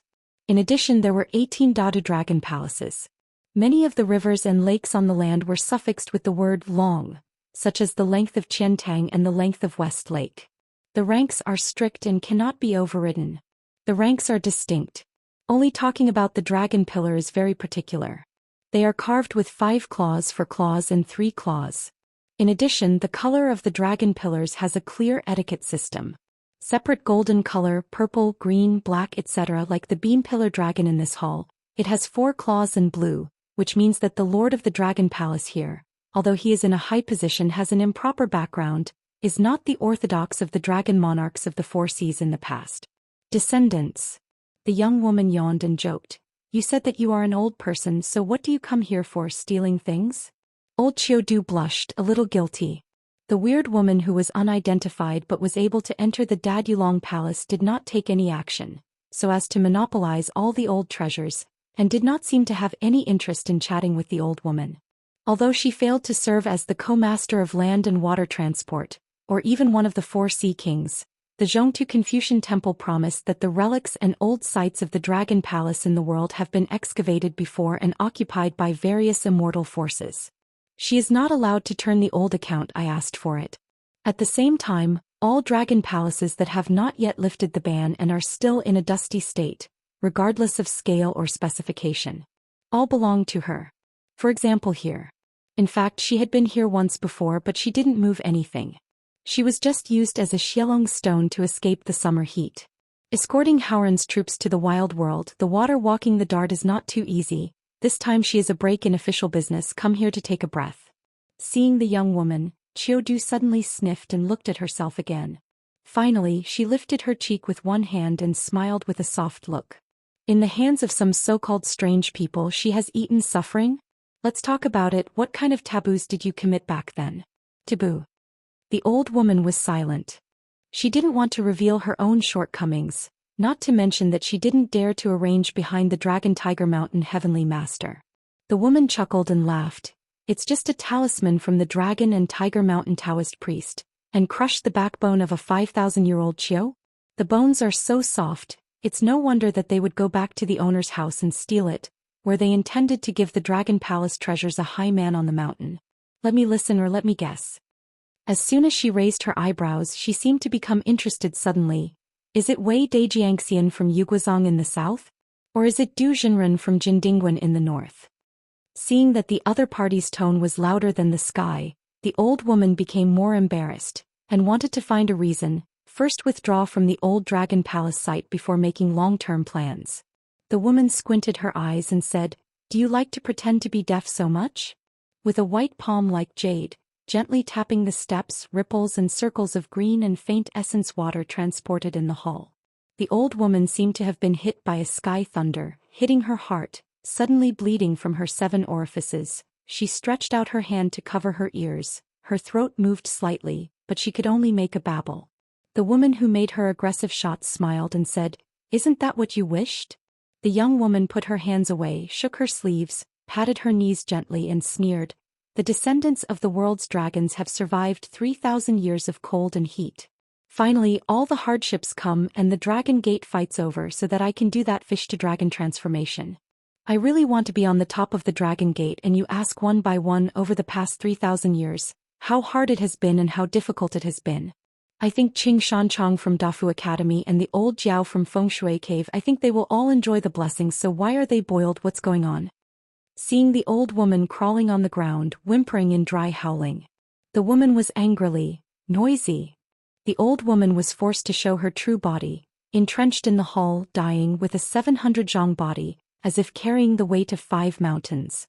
The woman stood up, walked down the steps, raised her foot and stepped on the forehead of old Qiu's huge head, with a playful expression. "Are you stealing something?" Old Qiu finally realized it, and a strange brilliance burst into his eyes. "It's you?" The young woman sneered. "The old faint-eyed thing finally recognizes me?" Lao Qiu was extremely excited, enduring the severe pain. Tears were shining in a pair of eyes as big as a lantern, and the words unique to the ancient dragon said in a hoarse voice, "The old maid is fortunate to see the real dragon. Fortunately, no regrets though he died." GK showed no sympathy and increased the strength on his feet. "Then die." The old Qiu under her feet really didn't have any regrets, neither prayed for mercy, nor did he have the slightest unwillingness in his eyes. The big old Qiu's head squeezed out a smile instead. Jigui squinted his eyes and said, "As soon as the restrictions are lifted, he rushes to steal things, right? Tell me, who is going to ask for credit and beg for mercy in exchange for a future?" Old Qiu answered truthfully, not daring to hide it. Jigui asked, "Cui Dongshan? Xiandushan? How far is it from here?" On the threshold of the main hall, someone helped replied, "It's not too far." GQ raised his head and looked at the guy at the door. She looked complacent, but her heart was slightly shaken. How could she be so close that she couldn't notice the other person's breath? "By the way, it's the girlie who likes rouge gouache in my hometown. This guy made this guy so watery. Oh, it's really lingering now, it's not half a neighbor again." The man always stood outside the door and said, "It's almost enough." Jigui hesitated for a moment, and put away the foot that was trampling on the forehead of the old Qiu and said with a smile, "Who am I, such a powerful official? After the old Qiu lost the mighty avenue suppressed, he immediately regained his human form, staggered and turned his head to look outside the door. It was actually that Xianxia. The next conversation left the old woman both frightened and confused. So like to be nosy? That also has to be nosy to manage. You didn't do this before. You are the same. Then inside and outside the door the neighbors of the past were silent in pairs. But the old woman noticed a murderous intent as thick as water in an instant. Sort of coming Chapter 900. Tongyi's Hao Dadulong Palace ruins. Women in white clothes in the hall, green shirts outside the door. The two neighbors meet again in a foreign land, but there is not the slightest harmony in the atmosphere of meeting old friends in another country. In the Beiping Ziluapa mountain the main peak is the Lingfeng bamboo tower, the wall on the first floor, the long sword is in the sheath, and the sword air is like a dragon and snake flying on the wall. Suddenly the sword light flashed, and the unsheathed long sword left Luapa mountain in an instant. The sword aura was like a rainbow and suddenly swept out of the Beiyue area of Dei. Mountain monarch Weibo didn't even have time to help hide his sword light. Fortunately, the long sword pierced the air very fast, and the cultivator in the world gave him a glimpse at most, and there was no trace. Standing on the top of Piyun Mountain, Weibo was inevitably worried, so he walked around Luapa Mountain and found Zhou Lian. Zhou Lian just smiled and gave a simple answer. If it's okay, it will pass. Weibo feels a little relieved. Indeed, even in a foreign country, Qin Pingon has both Cui Dongshan and Mr. Xiaoma beside him. In the main hall of the Dadu Dragon Palace, Qiu was unable to see the true realm of the sword fairy in the Qingshan sword when he was in the tea shed by the Jilin River last time. The old woman just felt that a sword repairman, since he dared to confront a real dragon, and there is no wind on the momentum no matter how it should be a fairyland sword repair, it is even very likely to be ascended. Otherwise, in the former site of the Dragon Palace near the sea, let you be Wei Ying, the great sword immortal of Yu Guizhong, against this woman named Wang Zhu. As long as you don't change the battlefield, there is no suspense about the outcome. Shigue smiled and asked, "My wife, I really want to fight with this sword fairy. Who are you going to help?" The old woman did not hesitate to say, "The old man is willing to be sent by the real dragon, and he will go through water and fire. Vinegar and vinegar. If you can follow this true dragon to practice, the road is promising and the future is limitless. My own little Nizi, who has excellent cultivating aptitude, if he can practice the water law to the extreme in the future, not to say that it is to establish a school or to go to the top of the Howren Mountain, it is not impossible. Like the real fire dragon on the top of the earth, the fire method is recognized as the #1 in the world, and it is possible to suppress Madame Tundan, who is also in the Ascension realm, from beginning to end as a tortoise in the Lushui pit." Qin Pingon laughed blithely. One dared to ask and the other dared to answer. "You are living here." But the old woman didn't have any murderous intentions. Being detained by the Dragon Tiger Mountain Celestial Master for too many years with a talisman, this old man now has neither the ambition to establish a school nor the desire to prove longevity. Everything is done for the little girl. All beings with spirits have their own instincts.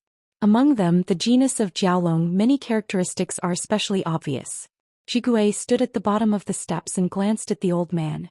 This wife and aunt, like those long-tongued women who carry water in her hometown, she is stern and stubborn, and the wall is just like the wind.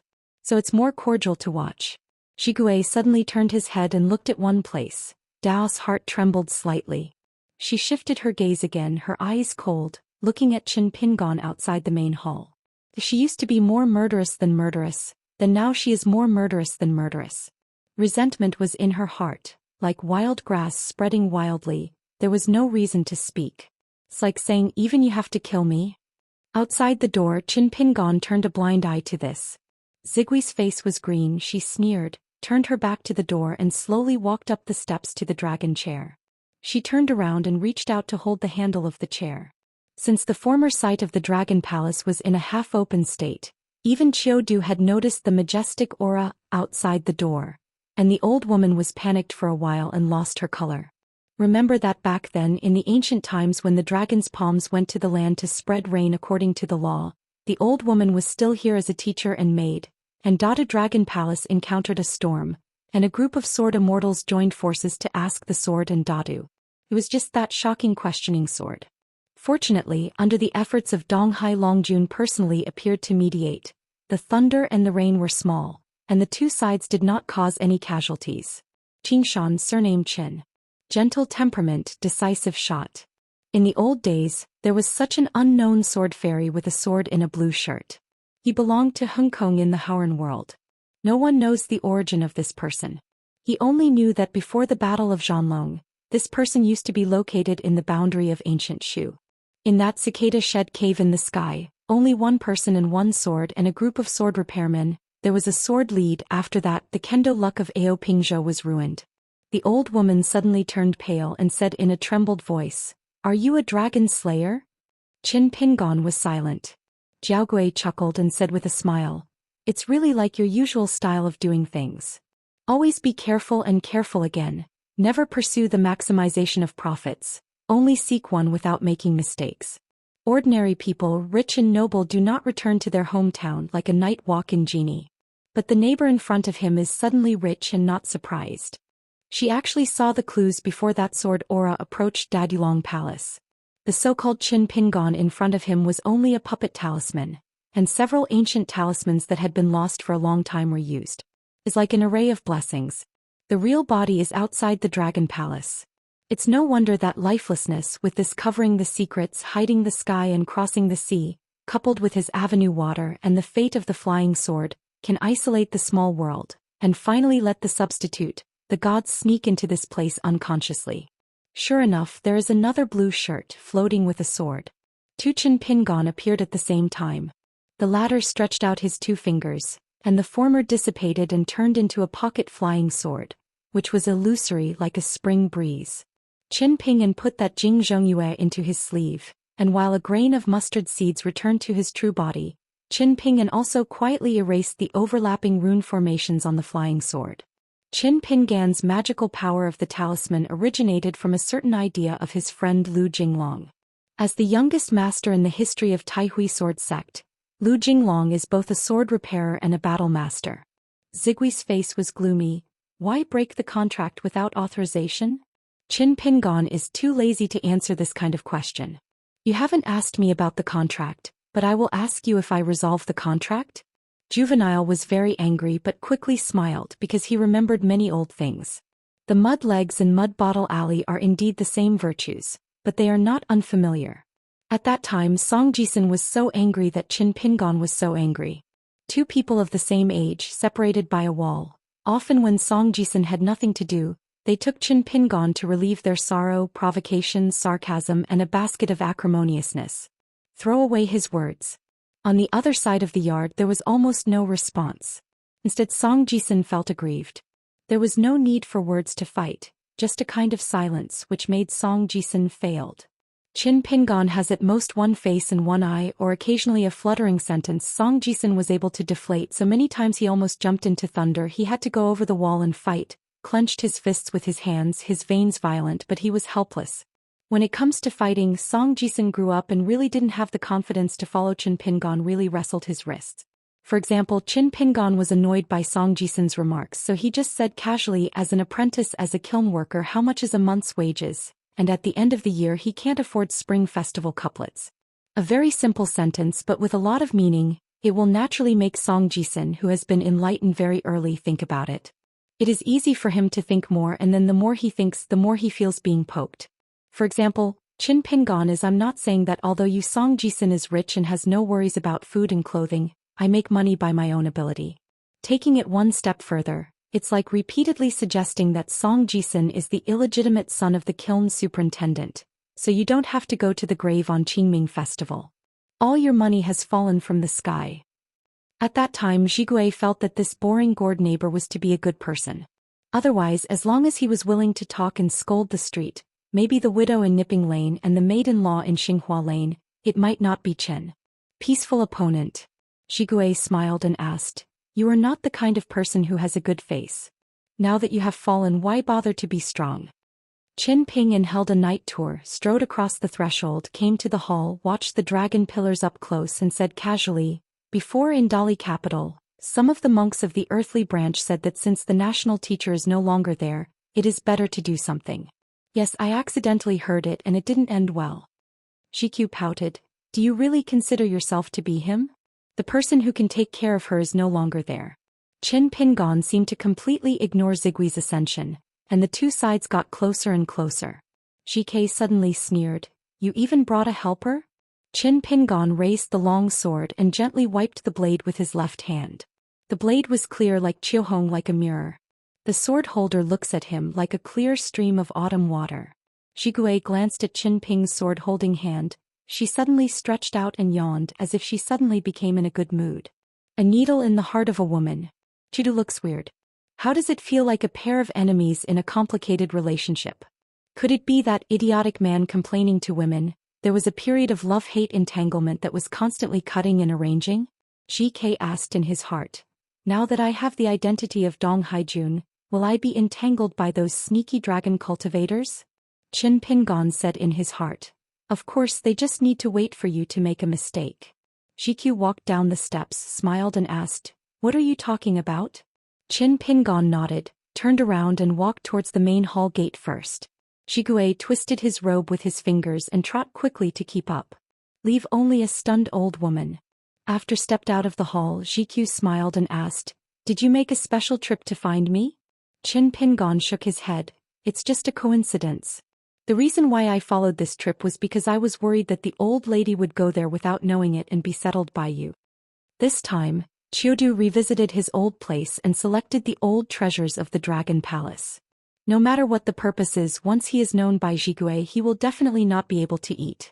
In addition to knowing the promise made by the Zhongtu Confucian Temple and Zhigui, Qin Pingon knew more about the temper of this neighbor back then, and he would definitely be taken revenge by Zhigui. Back then there were many trivialities in Jingfang in her hometown, and Zhigui would be careful. I remember all of them, not to mention this kind of thing that she completely took control of when Zhigui shot Qiudu. It would only be indifferent. In addition, the buried river in the Daquan dynasty was once a section of the main road in Jidu. Qin Pingon was also worried that the Bio Palace and the buried river Empress would be affected by this incident. The only accident was that Qin Pingon did not expect to meet her here. In the 60 years of his hometown in the early years, Mr. Qi was restricted by his identity and could not contact her too much. But Zhigui was able to regain his freedom. On that snowy night she climbed out of the iron lock well and staggered all the way to Mud Bottle Alley. How could it be Mr. Qi's oversight? Is of course a deliberate act. Because of this, Qin Pingon was in the Qidu temple and reminded Zhigui to be careful. Otherwise, Qin Pingon, no matter how good a teacher is unwilling to take care of Zhigui. After parting ways with her, the big deal for both parties is that you take your Yangguan Road and I take my single plank bridge. Qin Pingon asked in his heart. On the other side of Nipping Lane, our two houses are next to each other. Seems that no one lives all the time. As long as I can remember, I have been deserted. The households in Huaihuang County can't be found. Do you have any clues? Zhigui and Qin Pingon walked side by side. She turned her head and smiled. Are you asking me for help? Qin Pingon nodded and said, That's it. The two parties have neither relatives nor cause, nor grievances or grudges, and they are both fellow villagers and neighbors.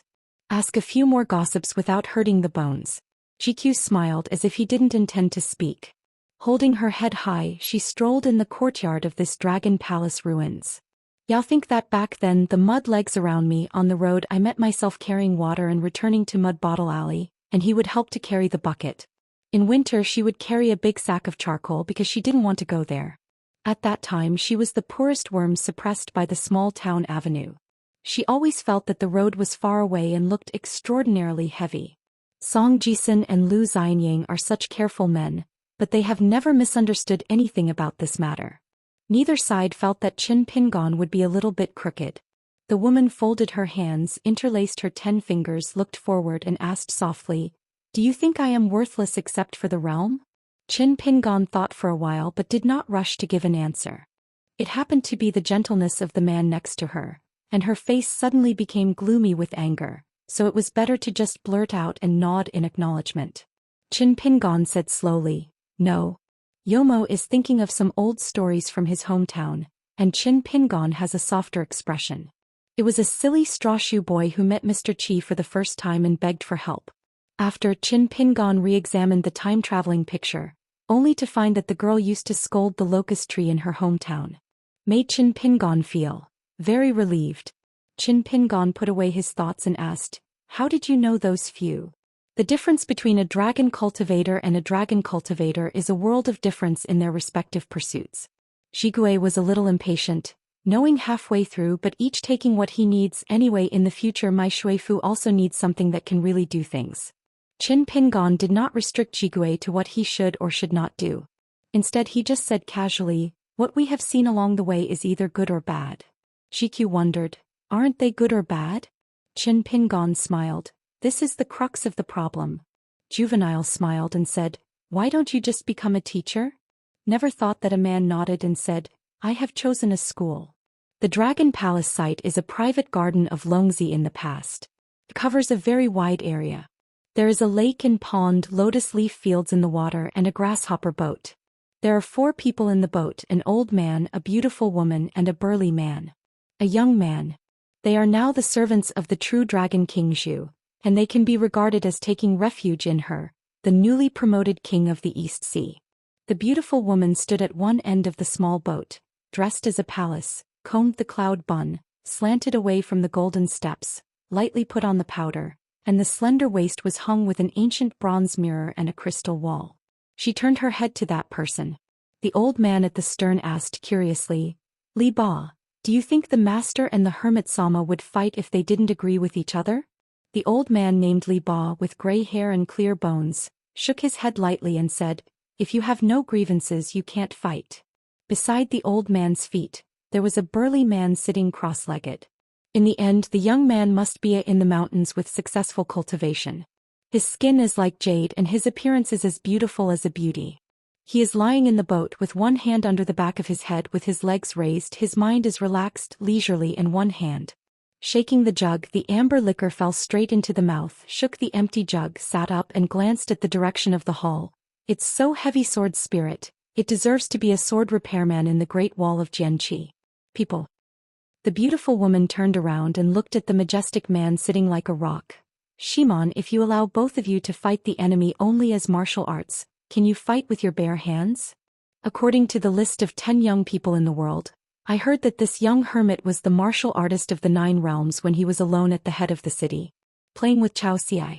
The man is obviously also a master of martial arts, and he said straightforwardly, the other party told me not to hit me with a hand. Pure Wufu looks at the world and often only takes Wufu in his eyes. This Hauran native monster named Shimon once carefully weighed the caddies, and he had no chance of winning against the old ape who moved to Xingyang Mountain. The latter was also naturally tough, so he Tan asked Qin Pingon. That's not called a discussion, it's called death in vain. The woman laughed and cursed, how old is he? How old are you now? Why don't you die? The man sneered and said, according to you, everyone except Chao Ci and Qin Pingon should stop learning martial arts and boxing. Zigui's 4 servants from the water mansion, 1 immortal, 2 jade pu, plus 1 martial artist at the top of the mountain. In addition to the human monks, there are also ghosts and demons, but they have all been recorded and checked on the Confucian temple. The young man sat up and remembered something. The King Xianxia wine in the liquor store on the Great Wall of Jianqi has spent a lot of money, and it has been a drag on the favor. It was hard to buy a pot and I would doubt my life after drinking it. Is it possible that the drinks at the King Xianxia banquet were all fake wines? The burly man nodded and said, it's really awful. I'm not afraid of drinking bad wine, but I'm afraid of drinking fake wine. I have to stand in front of the drugstore to drink. Between words, the man habitually reached out and took out his crotch. The woman glared and complained, it's not nauseous. Can you fix this stinking problem? The burly man's earnest voice said, I can't change it. He also had a catchphrase that Gong Yen couldn't bear the most, don't look up my brother, our brothers won't have that yen fu or that life. A group of people, the woman's name is Gong Yen and her nickname is Ao. She is a native monk in Fuyao, and she was once a female ancestor of an old sect. She is only homeless after a battle. Gong Yen was quite gloating at the situation of the mountain and water cave. Later she also met a female Jianxia with the surname Nalan, a foreigner whose realm is unknown, probably from the Yuan-Ing realm, and the other party claimed to be from the Palace of the Suspended Landscape. The 2 parties had done a few big deals. The outgoing Jianxia who was in charge of the affairs of the Abbot Shanshui cave at the time was a prodigal lady. She had a relationship with the Middle-earth Confucian temple. She even dared to openly behave as a seller. Those who came to Gongyan would not refuse. Just like going to the street to sweep the goods, the harvest is quite fruitful. The old man's name is Li Ba, his hometown is from Jinjiazhu, and the Taoist name is Quenched. He was once a year-long friend of Jinjiazhu Wanyan Laojing. He was devoted to the Tao and served as the national teacher of a great dynasty under the mountain. He only assisted 3 emperors successively. It is used, especially the last talented subjugated king, who actually played with the Qingzhang Taoist Academy where the national teacher Li was removed, intending to canonize himself as the leader of the Taoist emperor. When Howren's water walks the darts for the time being, the owner, Wang Zhu, promised them that they could choose good woods and dwell on them according to their wishes. For example, 2 of them decided to practice long-term practice in the water mansion, and the other 2 planned go to Aquarius Island to settle down with the capital, because they are quite optimistic about the feudal king Songmu. A snow-white figure, like a white cloud falling down the lotus pond, stepped on a green lotus leaf, swaying, finally stabilized, craned his neck and looked at the handsome man sitting in the middle of the grasshopper boat. Yelled, "Oh hey, this is not the one who used to be famous like Spone-lying Songyun, self-proclaimed Jiangdong alcoholic, self-proclaimed Mai Jitian Y Tian, threatened Toksep the heart, keep the heart fast, being a heart palace. It is rumored that a sigh of breath can catch the wind, rain, cloud and thunder, and then was almost killed by Zhang Tiaoxia because of the fight for fishing position Huang Man the Jade Taoist." The young man in white clothes akimbo his hips. "Let me take a breath, I'm exhausted." The uninvited guest stared at the 4 people in Zhouzhong for a moment. Then the white-clothed boy turned his head and looked at a waterside pavilion on the shore and smiled and asked, "In this place I am fortunate to meet so many outsiders. Mr. Xiaomo, tell me, what is this called?" In the water pavilion, a weak scholar with a yellow hat and blue shoes appeared at some point, holding a green bamboo stick, and replied with a smile, "Probably it can be regarded as a wild scene without going out, and I will meet the expert from the lane." The yellow mantle sitting over there never thought that he would be exposed to the bottom in one breath and smiled and asked, "Who are you?" He used a number of blinding methods and kept his name incognito for more than 100 years. Logically speaking, he should not be seen through his identity at a glance. 4 strange men and strangers in the boat. Only listen to the white-clothed young man's serious words. "I am Dongshan." Cui Dongshan shifted his gaze and looked at the old man, with a look of Chinese medicine smell and bitterness, and his face was astonished. "Oh? Isn't this Li Ba from Wuxia's national teacher?" Yes, it must be by that. The extremely respected Wanyan Laojing broke his heart, and he no longer wants to stay in the sad place in his hometown. "Putting me off, I have to change a place to relax." Cui Dongshan suddenly took out something from his snow-white sleeves, and another golden rooster stood alone, holding the demon mirror in his hand, holding it high and aiming at the woman. "Hey! Where are the monsters and ghosts running? Don't you come back soon?" "It does not work." The young man in white frowned slightly, put the ancient mirror in his sleeve, and then took out a new one from the sleeve. One jumped, changed position and moved horizontally. It landed on the side of a green lotus leaf. Picking up the ancient mirror, after changing hands to catch it, he shouted, "Stop." Later 2 ancient mirrors were taken out. The 4 most famous demon mirrors in Howren were all displayed by the white-clothed boy.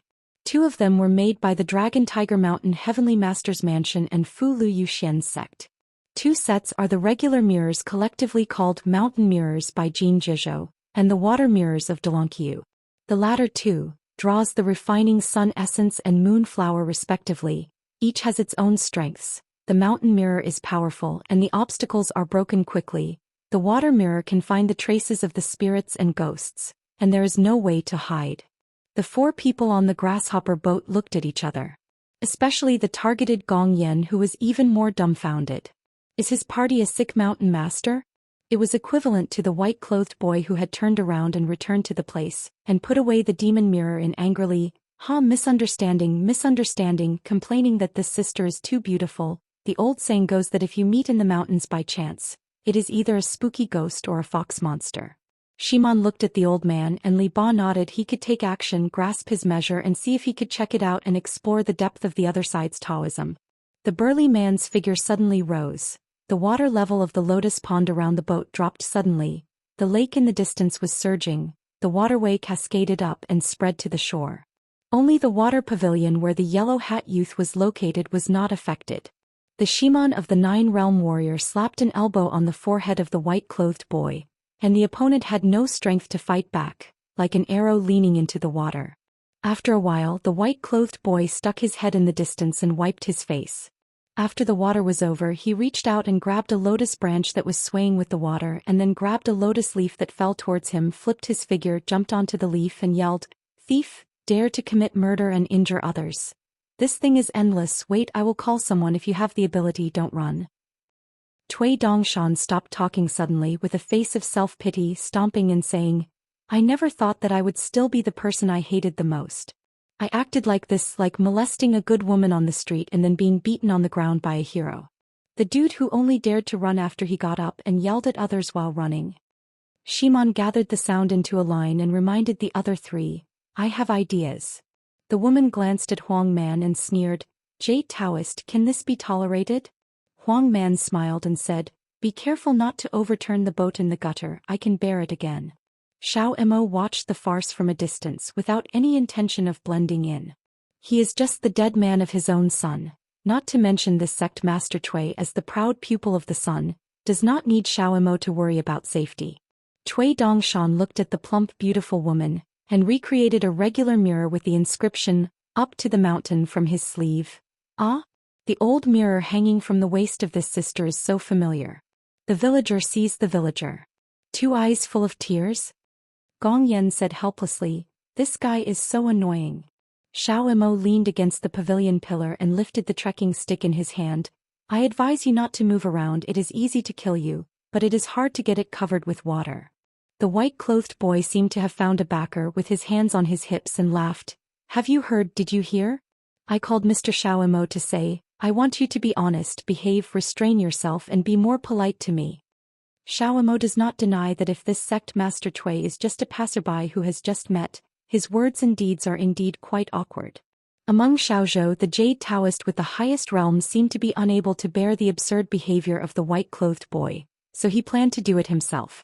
In an instant, the young man in the yellow hat and blue shoes came to the grasshopper boat, standing on one side of the boat, and gently touching the Jade Taoist's eyebrows with a mountain stick. A green bamboo staff like a scion-long sword, with bleeding threads on the forehead of the Jade Taoist at the tip of the sword.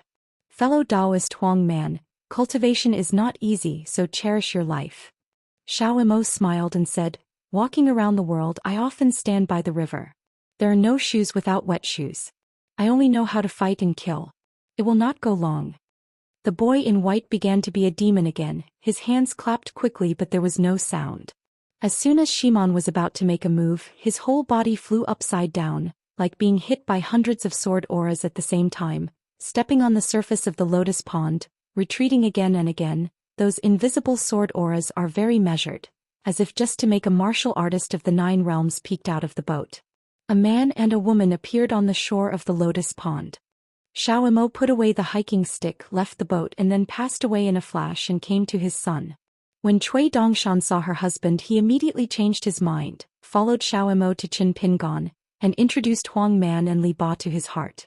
After Qin Pingon heard this, he fisted the 4 of the small boats, and then asked Cui Dongshan to call Qiu Du to leave the place together. Jigui suddenly said in his own heart, "Qin Pingon, you and the old Qiu said that I asked her to take away the treasures of the Icheng Dragon Palace. This Dragon Palace will be closed after the first incense stick. If she has the courage to come here, if you have the courage to not listen to my instructions, you will let the old Qiu take the consequences at your own risk if you have the courage to steal things." Qin Pingon smiled and said, "As expected to be Lord Donghai, such a great official authority." Kiku rolled his eyes. Qin Pingon took Cui Dongshan and Xiao Emo, and only waited for about half of the incense outside the gate of the Dragon Palace site, and Qiu Du panicked out of the gate. Returned to Xindu Mountain together with Yufeng. Cui Dongshan walked forward in the form of pouring water and said with a smile, "Mr. Jigui now knows how to recruit soldiers and buy horses. She is still very progressing. Nowadays in the vast world, in addition to the 5 mountains of the Middle Earth, including Sui Mountain, Jiui Mountain and Yinji Mountain, there are also 5 lakes and 4 seas. Now the gods of these mountains and rivers have the highest rank, and they are all the first grades on the Golden Jade genealogy formulated by the Confucian Temple. It's just that although the 5 lakes are equal to the 4 seas, The difference in the waters under the jurisdiction of the two sides is one world. Among the Hauran 9 continents, the largest Middle-earth god continent, the master of land and water transport, Mrs. Lushwiking Tundan. According to the boundaries of Sahajan, the East China Sea under the jurisdiction of Zhigui includes the vast waters outside Dongbaoping's Hao and southeast Tongyi's Hao. Therefore, Zhigui chose Tongyi's Hao, the Dragon Palace site, because she will focus on managing the water mansion in the future. In addition to pursuing the river Qinghaiyan within her jurisdiction, she also needs to foster the Tongye dynasty in addition to the Aquarius Dali dynasty. The powerful and prosperous new and old dynasties of the Yao dynasty in Daquan in the central part of the continent, the Yu dynasty in the north, and the Yuan dynasty in the Old Din, helped Zhigui grow and strengthen his dragon spirit. The new South Sea Lord will be in charge of Nan Pasua Chao and Fu Yao Chao in the southwest. Therefore, Qin Pingan wants to sow the mountains and rivers of the 3 continents, and he really needs to deal with him. In addition to Zhigui, his old neighbor, there is also Li Yeho, who previously served as the Shuijun of the Moon Lake. But because of the Shanshui Mansion report of the Shanhaizong, it is estimated that all mountain monks now know that Qin Pingan has obtained a savage river water transport. Maybe the new South Sea King will soon send an envoy secretly and take the initiative to visit the door. It is even possible that Li Yeho will take the time to visit Luapa Mountain in person. Cui Dongshan smiled and asked the old woman, "Is it embarrassing?" The old woman smiles far-fetched. "Is really embarrassing, I can't wait to dig a hole in it." According to a proverb on a mountain in Tongyi's Hao, it would be called, Jiang Shangzhen looks in the mirror, and he is not a person inside and outside. Where does she want to get this hidden Xianxia, not only the hermit of the Great Wall of Sword Qi, but also the real dragon who has been next-door neighbor for many years? Wang Zhu accompanied her all the way in the previous half of the incense, and even helped the old woman to select a few water law treasures. Not to accept it? How dare Qiu do not accept it? Qin Pingan smiled and said with relief, "Old mothers don't need to feel awkward. There are some misunderstandings that belong to human nature. Let's just say don't have to worry about it. There are many things that are hard to let go of. Today's heart will not be laughed at in the coming year." The old woman was a little relieved. Master Qin Zhenxian has a lot of them. He used to be an old man with shallow eyelids and a gentleman's heart. Now he has a ridiculous and generous ending. It is the old man's own responsibility. Qiu Du has made up his mind and changed his original intention when he came. For the sake of jealousy there is nothing to be shameless. Now that he knows the true identity of Qin Zhenxian next to him, what is the ambiguity? The old woman hit the railroad while it was still hot. Qin Zhenxian, this trip to visit Xindu Mountain with Lord Yishan is here on the journey of vinegar and vinegar. Even if Sect Master Cui doesn't invite him, the old man will walk with Yishan's face and dare not expect vinegar to become a vinegar. Qin Jiangxian's direct disciple only asked for the vinegar and vinegar to have a name on the golden and jade genealogy of the Xindu Mountain Zhu Shirtang. What kind of guest? Xiaojiao is angry. As for the Dong Haijun, who is still the only real dragon in the world, Wang Zhu, the old woman can be regarded as chewing some aftertaste. She and the Fengshan and Fadu around her are all outstanding Qingshan sword immortals, neighbors for many years, and there is a story between the two. Xiao Mo smiled, revealing the secret with his son. On Xiao Mo's side, the monks in the Ascended Realm, it is best not to worry about it. So Qin Pingan said straightforwardly, "To be honest, even if the old mother dared to send the jealous girl to Xindu Mountain for practice, I wouldn't dare to accept it." Before, in the engagement shop on the riverbank, the girls dared to lead herself to Huang Yiyun indiscriminately. She was not afraid of the sky and was not afraid of it, and her personality was too detached. Speaking harder, the little girl is a master who does things without regard to her head. Qiu Du glanced cautiously at Qingshan Jianxian. If there is no reason to think of something, the old woman feels a little guilty. Vinegar and vinegar, this little girl really likes to mess with mandarin ducks. Not only did they secretly lead the red line for Qin Pingan and Yi Yunyun before, in fact just this year they met two foreigners, an old scholar and a dull man who traveled the Jilin River. During the period they rested in the tea shed, vinegar and vinegar. Almost got into trouble. Cui Dongshan whispered, "Sir, I dare to accept it." His own ancestor is called a hidden dragon and crouching tiger, with a wealth of talents, sword fairy like clouds and master like rain. But at the beginning of my creation I was in dire need of talents. That little girl, according to Xiao Mo's statement, was born in the ancient Moon family.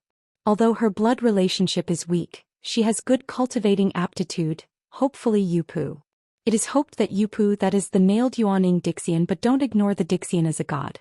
In the Taiping years, the Dixian monk is often a signboard with the sect outside the mountain, and it is also a golden signboard. Just like Huang Yun's Prashen Yunkatang, Yi Yunyun really can handle things. It's not that people like Tan Rong and Xue Huai, who are the master of the law, are running around busying themselves. Furthermore, this old man is a little bit better. It protects shortcomings. Is it a natural fit with your own style? Qin Pingon squinted his eyes. Cui Dongshan immediately changed his words. Mr. is right. When the group returned to the Mishue peak of Xindu Mountain, Yi Yunyun immediately found Qin Pingon and asked if the two masters and apprentices could each ask a boxing. Sort of coming Chapter 901. Xindu Mountain Band Xianfeng sweeps the flower platform. Pei Qian and Xue Huai, who are about to question the boxing, are 10 feet apart. Next to Qin Pingon, Cui Dongshan hugged the back of his head, ready to applaud the master sister at any time. Xiaomo didn't come, so he went to Luobaotan and was busy. He was going to build a hut next to the Qingyi River and asked him about boxing. Special interest just said one sentence: the visitor is a guest, the son and the girl will punch lightly so as not to hurt their peace. Anyway, all the corners are flattering. Anything can be done? With arms around his chest, Qin Pingon leaned against the railing and said with a stern face, "Let's go back. How do you plan to explain to Eugene later?" They all called Xiaomo to go out together. What else can he do? Cui Dongshan looked embarrassed. He didn't use his heartfelt words and whispered, "The big sister is still facing the husband. It's really unreliable at all. There is no accident at all." Very good, the elder sister didn't hear it at all. This means that Pei Qian really has no distractions. This kind of martial arts mentality is the so-called 10 directions. I am in the center and everything goes with the fist. Really achieved fist with me. Qin Pingon smiled and said, "This is how you wrong the money. It has nothing to do with her. If you don't believe it, wait until the questioning is over and ask her if she has leaked the news."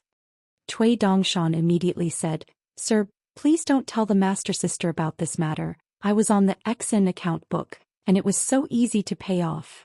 Qin Pingon said, "Indeed.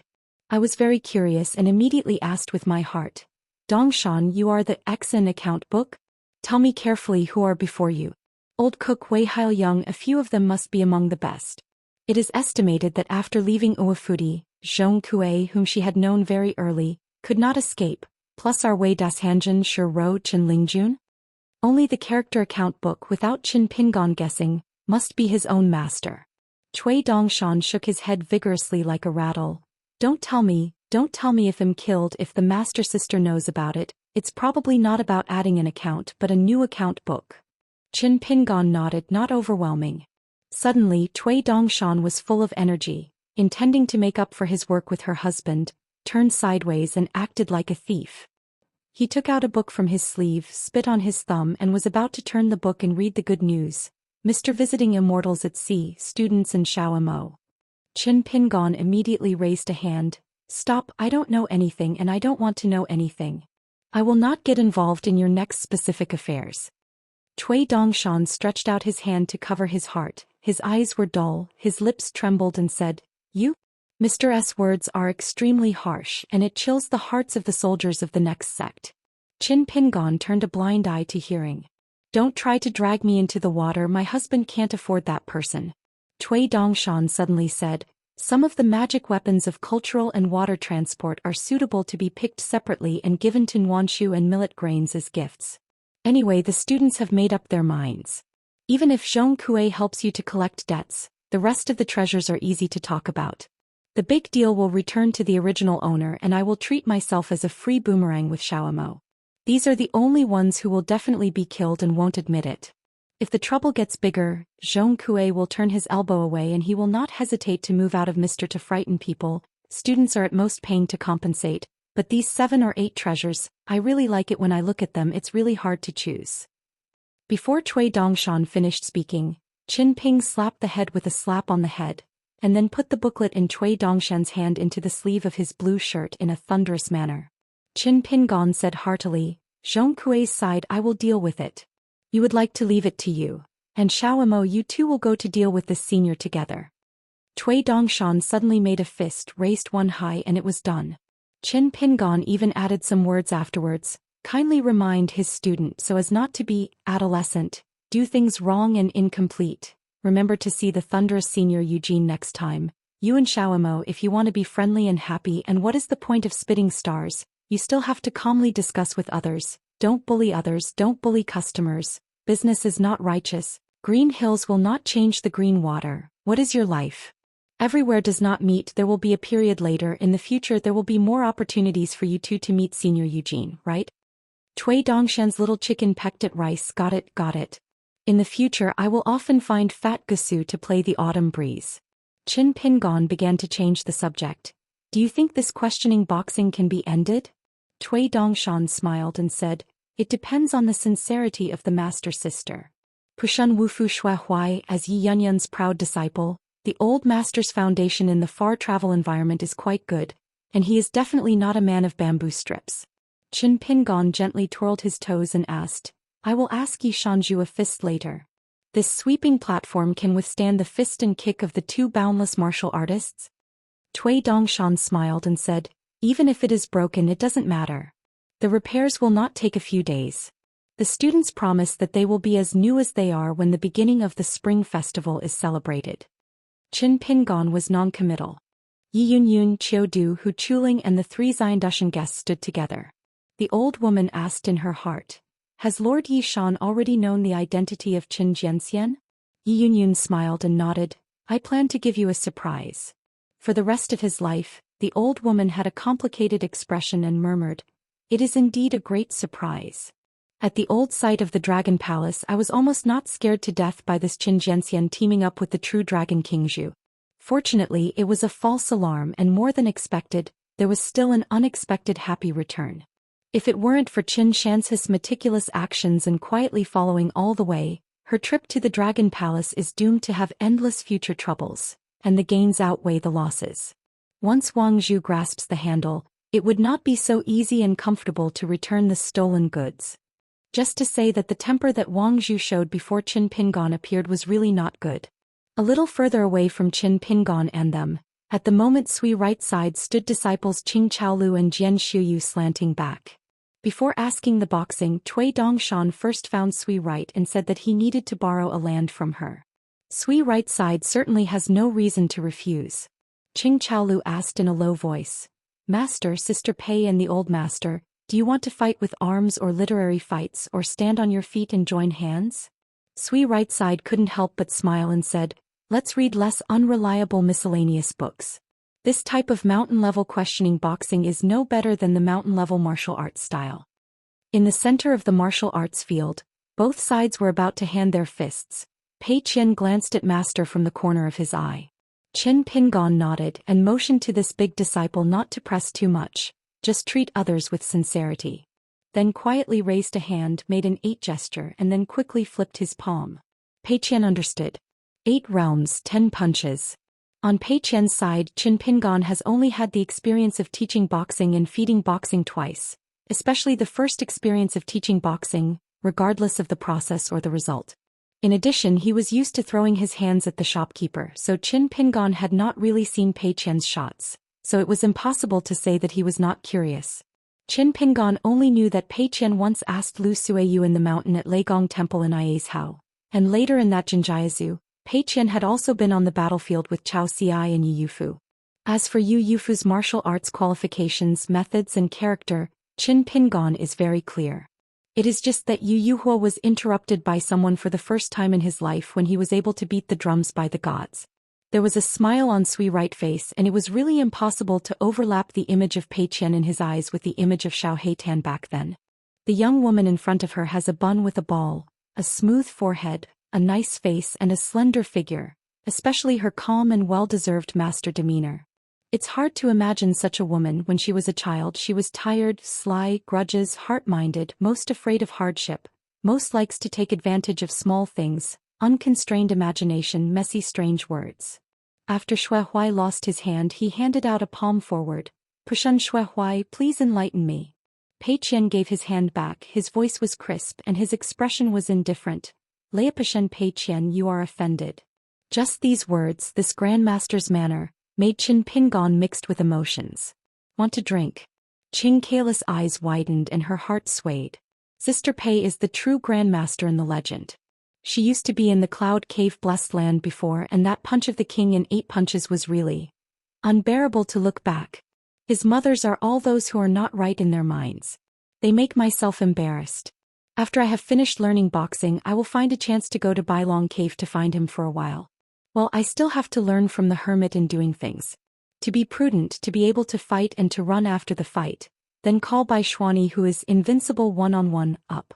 Xue Huai suddenly smiled and asked, "Can Grandmaster Pei be able to hold down 1.5 levels this time?" The old master didn't feel embarrassed when he offered to raise this matter. Zheng Qingming and Zheng Seiqian on the battlefield of the Dahlia Company, the capital. These 2 nicknames have spread far and wide in other continents. They are famous for their punches and quick fights with the enemy. Especially when Xue Huai saw it with his own eyes, Pei Qian uprooted the boulder in the river, and then moved it to Xindu Mountain above the Sea of Clouds with his own power. The journey is far, thousands of miles away. Xue Huai thinks that she can't do this strong lift. If the opponent is not overwhelmed at all, it is very likely that he will be unable to survive 10 punches. Then the so-called question punch is just one side. It is nothing more than Pei Qian handing his punches. He can only carry a few punches until he falls to the ground. Then simply talk about it. Nothing to learn from each other, the original intention of strengthening martial arts. Xue Huai was actually not afraid of losing punches, only that he was meaningless to lose. What's more, it is a questioning boxing. In fact, Xue Huai knows that it is more of a kind of letting the first game on a chessboard. Although it is not considered that the top national players deliberately feed the low-level players, it is almost the same. Invisibly, Xue Huai is now facing Pei Qian as half a junior in martial arts. Yi Yunyun is very aware of the subtle changes in the heart of this direct disciple, and she will not be disappointed by Xue Huai, a pure martial artist. Pei Qian, who had originally planned to be in the Yuanyu realm, immediately turned his head and looked at Master. This kind of thing still requires Master to make up his mind. If it were not for Huang Yiyun to question the Master next, the person Pei Qian really wanted to ask the boxing would of course be Yi Yunyun, not Xue Huai, who could not get acquainted with Huang Heji. She and this good-looking old Master Xue had nothing to do with each other. If there is a chance to ask Huang Yiyun for a fist, anyway, both sides are full of strength and they can let go of their hands and feet and give their fists with all their strength. Wu Fu asked the fist in the same realm and it was a bit bumpy. What's weird? There is no public revenge. Qin Pingon nodded and signaled that Pei Qian was down. Yi Yunyun and Xue Huai still don't know that Pei Qian has actually reached the end. This is also normal.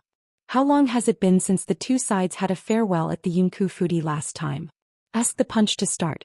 In accordance with the conventions of the arena, do not sign the life and death arena competition. Only the high and low martial arts competition, the one with the strongest fist gives way to the first. The floor of the sweeping platform trembled slightly. Xue Huai was already close to Pei Qian, and he didn't hold back any effort when he took a shot. The punch he handed was soaring like a picture of a waterfall falling straight down, just turning a scroll of a vertical scroll into a horizontal position. Xue Huizing relied on his aptitude and extremely high savvy to integrate the 6 immortal pictures passed down by Pu Shan's ancestors, and created a set of boxing techniques. From each immortal picture he took the most subtle part and refined it into a punch as long as one punch was delivered first. The next 5 moves continue. There is no end, the fist is closely connected and there is a tendency for rivers to flow to the sea. Pei Qian didn't retreat but instead moved forward. He actually raised his elbow and directly resisted Xue Huai's punch.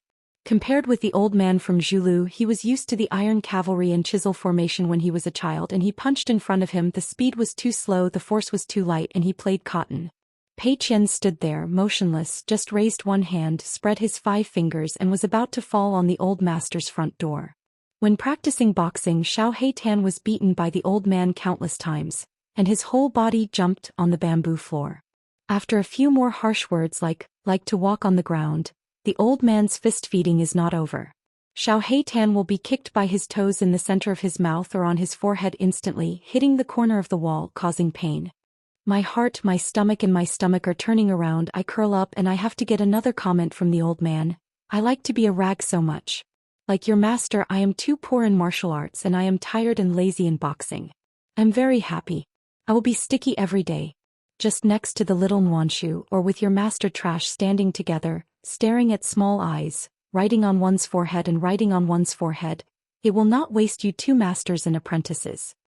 Of course, every time he spoke, the old man would not be idle, and would never give Pei Qian a chance to breathe, or step on a few fingers of the middle and small black carbon, or step on her entire forehead, constantly adding gravity.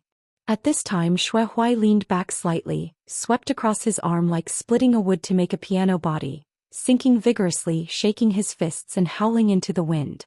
At the same time Xue Huai kicked out fiercely with his toes as sharp as an arrow and as fast as an arrow, poking at Pei Qian's waist and ribs.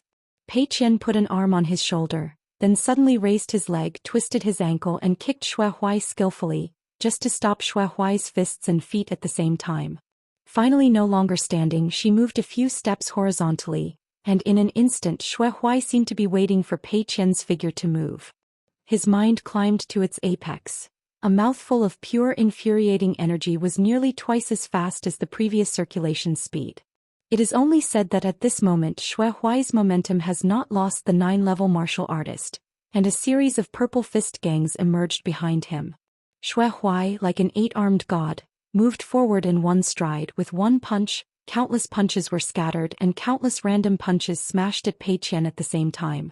On the stage of sweeping flowers, Xue Huai's fist was condensed, and his qi was rapidly dissipating in all directions. Cui Dongshan waved his snow-white sleeves and dragged them to the outside of Zhangxin Peak, crushing countless clouds passing through the sea of clouds. Cui Dongshan smiled in his heart and said, "Seem your sister can be a man." If it weren't for Pei Qian to stop slightly without showing any traces, Pei Qian could easily carry Xue Huai's hands and feet at first, and then just slapped it down. After hitting the latter's forehead, Xue Huai is probably about to lie down in a big pit and sleep. Cui Dongshan asked cautiously, "Mister, I don't think that the master sister blindly cares about it, right?" Qin Pingon shook his head and smiled. "How is it possible? She didn't ask Yi Shanju about the boxing or asked Master Xue about the boxing, but she still has to talk about etiquette. Actually, Qin Pingon has already seen it, not only because of her master. For the sake of the onlookers, there is a bigger reason for Pei Qian to be restrained. If Pei Qian makes a fist, he will habitually attack him if he wants to achieve perfect fist. To put it simply, Pei Qian is more suitable for unrelenting boxing to determine the outcome, not suitable for this kind of questioning boxing that needs to stop at any time. Therefore, when Pei Qian was in the 8 realms, Lu Suiyu Leigong Temple at the top of Wenquan Mountain, or later on the wall of the capital of the Daoist dynasty, he played 4 games with Chao Xiai Wenquan in succession, which is regarded as Pei Qian's real shot. If the evaluation is harsh, Pushan Xue Huai's realm is still too low. Facing a Pei Qian who is already under pressure, he still can't be the touchstone. Cui Dongshan said cautiously, "The big sister may want Xue Huai to punch more." Qin Pingan angrily smiled and said, "Okay, I have to thank her when my questioning is over." Yi Yunyun hesitated, but she couldn't help but gather the sound into a line, and curiously asked Qin Pingan, "How do you usually teach boxing?" Qin Pingan can't always say that I, as a master, actually never taught boxing for my master disciple, so I had to use a muddled wording. "I'm stupid, teach boxing more diligently can make up for the clumsiness, and when I help to feed the boxing strong, don't feel sorry for the disciple." 6 strokes have passed. Xue Huai still didn't take advantage of it. The 6 strokes have the same meaning, in fact they can only be counted as 1 punch. Of course Xue Huai would not be stupid and take the initiative to speak about it. Pei Qian stood on the white jade railing, stretched out his thumb and gently wiped the blood on the corners of his mouth. Xue Huai's last move was a bit weird. The opponent had already lost all his fists and it could be made out of nothing. Pei Qian almost failed to escape. He could only temporarily deflect his head, but he was still rubbed on his cheek by that fist. Now there is still Sui right side with a golden body and martial artist's physique. She needs to squint her eyes to see clearly the moves of both sides. Not counting Xue Huai's cheating. Because Xue Huai didn't use the means of training qi, it seems that there is an 8 arm to protect the elderly, not to mention the golden body. Tongyi's Hao Pushun boxing method, the principle of pile frame is from the fairy figure. It is really good, not a fancy. As for the 2 sword fairy embryos of Qing Chaolu and Wuxia, they are actually just watching the excitement. There is a flower in front of him and Xue Huai is no one. In the blink of an eye, he sees the old master Russian dragging out a series of ethereal Xian figures. As if sweeping stage performance in the field, there were many Xuehuai standing at the same time, making the two Xianxia dazzled. Xuehuai calmed down a bit. Although it was clear that Pei Qian intended to take a few points, at least the two sides were in the same position to ask the punches, so there would not be too much disparity in strength. Seems that not to mention 10 punches 20 punches are possible. Xuehuai didn't have any rest, his figure flashed and he approached Pei Qian again. A breath of pure qi in his body and his circulation speed was faster. This time Xuehuai chose to disassemble all the 6 strokes, disrupting the order of his punches. Jianghu handle style, Fist is afraid of being young and strong. Masters learn from each other and Fist is most afraid of old age. Once the fist at the bottom of the box is gradually familiarized by the opponent, its power will be greatly reduced. After the 7th punch, Xuehuai suddenly used a fist technique other than Pushan, learning from an old senior who met by chance when he was young. It's just that Pei Qian received the fist easily and was not caught off guard. Xuehuai's 8th fist seemed to show weakness, pretending to be weak and want to change a bit of pure qi. Pei Qian did not take the bait and dared to fight in close quarters. The 9th punch, Xuehuai has gathered all his lives learning in a punch and has no name yet. He wants to wait until he reaches the 9 levels. Xuehuai regarded it as the most proud punch in his life. The last time Wu Tan was a guest at Pushan seeing this boxing, he never liked the first person in Tonghao martial arts who was courteous. He spoke highly of this and gave a sentence of, exceeding boxing theory is close to method. The punches are like a dragon and the majestic punches are blooming, such as flooding the entire sweeping platform so that there is a small world of air training. Now that Xuehuai has delivered 9 punches, Pei Qian no longer worked so hard to suppress his own fist. The young woman Wu Fu instantly opened her fist frame, running through clouds and flowing water. Her fist did not continue to flow freely to the world outside her body, but suddenly seemed to converge into a mustard seed. At the same time, the sweeping platform seemed to cover the sky and the sun. Fist, for example, the water descent of the land-based flood dragon, seeing the true dragon in the sky, actually retreats on its own, coming like a flood and going like a low tide. On the other hand, Pei Qian's mustard fist is like a bright moon on the sea. This punch, like a divine edict, evokes a day of bright moon. Pei Qian stepped on the ground and the entire mountain sweeping platform was nothing different, but below the Banxian peak outside the sweeping platform, the forest birds fluttered their wings and scattered, and the mountains were dusty everywhere. 1 punch, 1 straight line. Xuehuai fell into the ice cave with a strong breath, so that he could not close his eyes, retreat, or avoid it. Anyway, he was destined to avoid it. Yi Yunyun squinted her eyes and asked Qin Pingan, "This fist is the secret of the Luopa mountain that is not passed on?" Qin Pingan had sleeves with both hands, lazily leaning back against the railing, shook his head and smiled. No one has taught it. It is a fist technique created by Pei Qian. A punch stopped 1 foot away from Xuehuai's door. Pei Qian suddenly took his fist, backed 3 steps and stopped talking, but still didn't say much. Pei Qian just clasped his fist and said, "Acknowledge." Xuehuai waited until his eyesight returned to clarity, and he felt lingering, sweating profusely for an instant, as if walking through a ghost gate, taking a deep breath, withdrawing 5 steps backwards, holding his fists in return and said in a deep voice, "Teached." Cui Dongshan hurriedly asked in his heart, "Master sister, when did you secretly make your own punches again without saying hello? It scared the little brother a lot." Pei Qian said, "Not long ago. I used to take the wind kite ferry to Tonghao with master before." One night with the independent bow, Pei Qian looked at the bright moon on the sea. It seemed to be within reach, but in fact it was far away. Brand new punch. Yi Yunyun straightened her waist slightly, and then it was her turn to question Qin Pingan. When Xuehuai came to her side, Yi Yunyun asked, "Wait for you to break through to the 9 levels in the coming year. Will you dare to ask Pei Qian for the second punch?" Xuehuai smiled heartily. "Why don't you dare?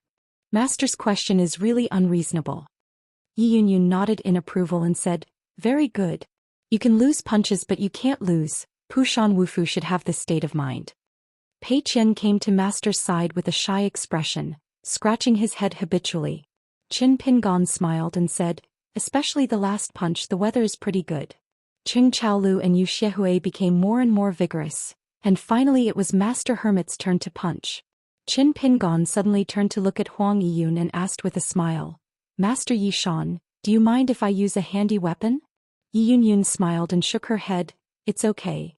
Wu Fu never pays attention to unarmed fists. Just like Wu Tan Wu Xing, he will be used to using sabers and wooden spears against the enemy. If none of them is useful, it means that it is a disparity in teaching and the opponent is not even worth it. Wu Tan pressed on one side. Qin Pingon smiled at Pei Qian and stretched out his hand and said, Master has to borrow something from you, that is, the trophy you had on the battlefield of Jinjiazhou. Senior Fu Lu Yuxian gave you. Although Pei Qian was astonished in her heart, her face was as usual, because she had never seen Master show any spear skills. Pei Qian still took out a long spear that had been interrupted by her at both ends of the small cave sky, presented by Mr. Xiao. However, in recent years she occasionally took out this long spear and secretly practiced the spear technique that was born out of that crazy magic sword technique.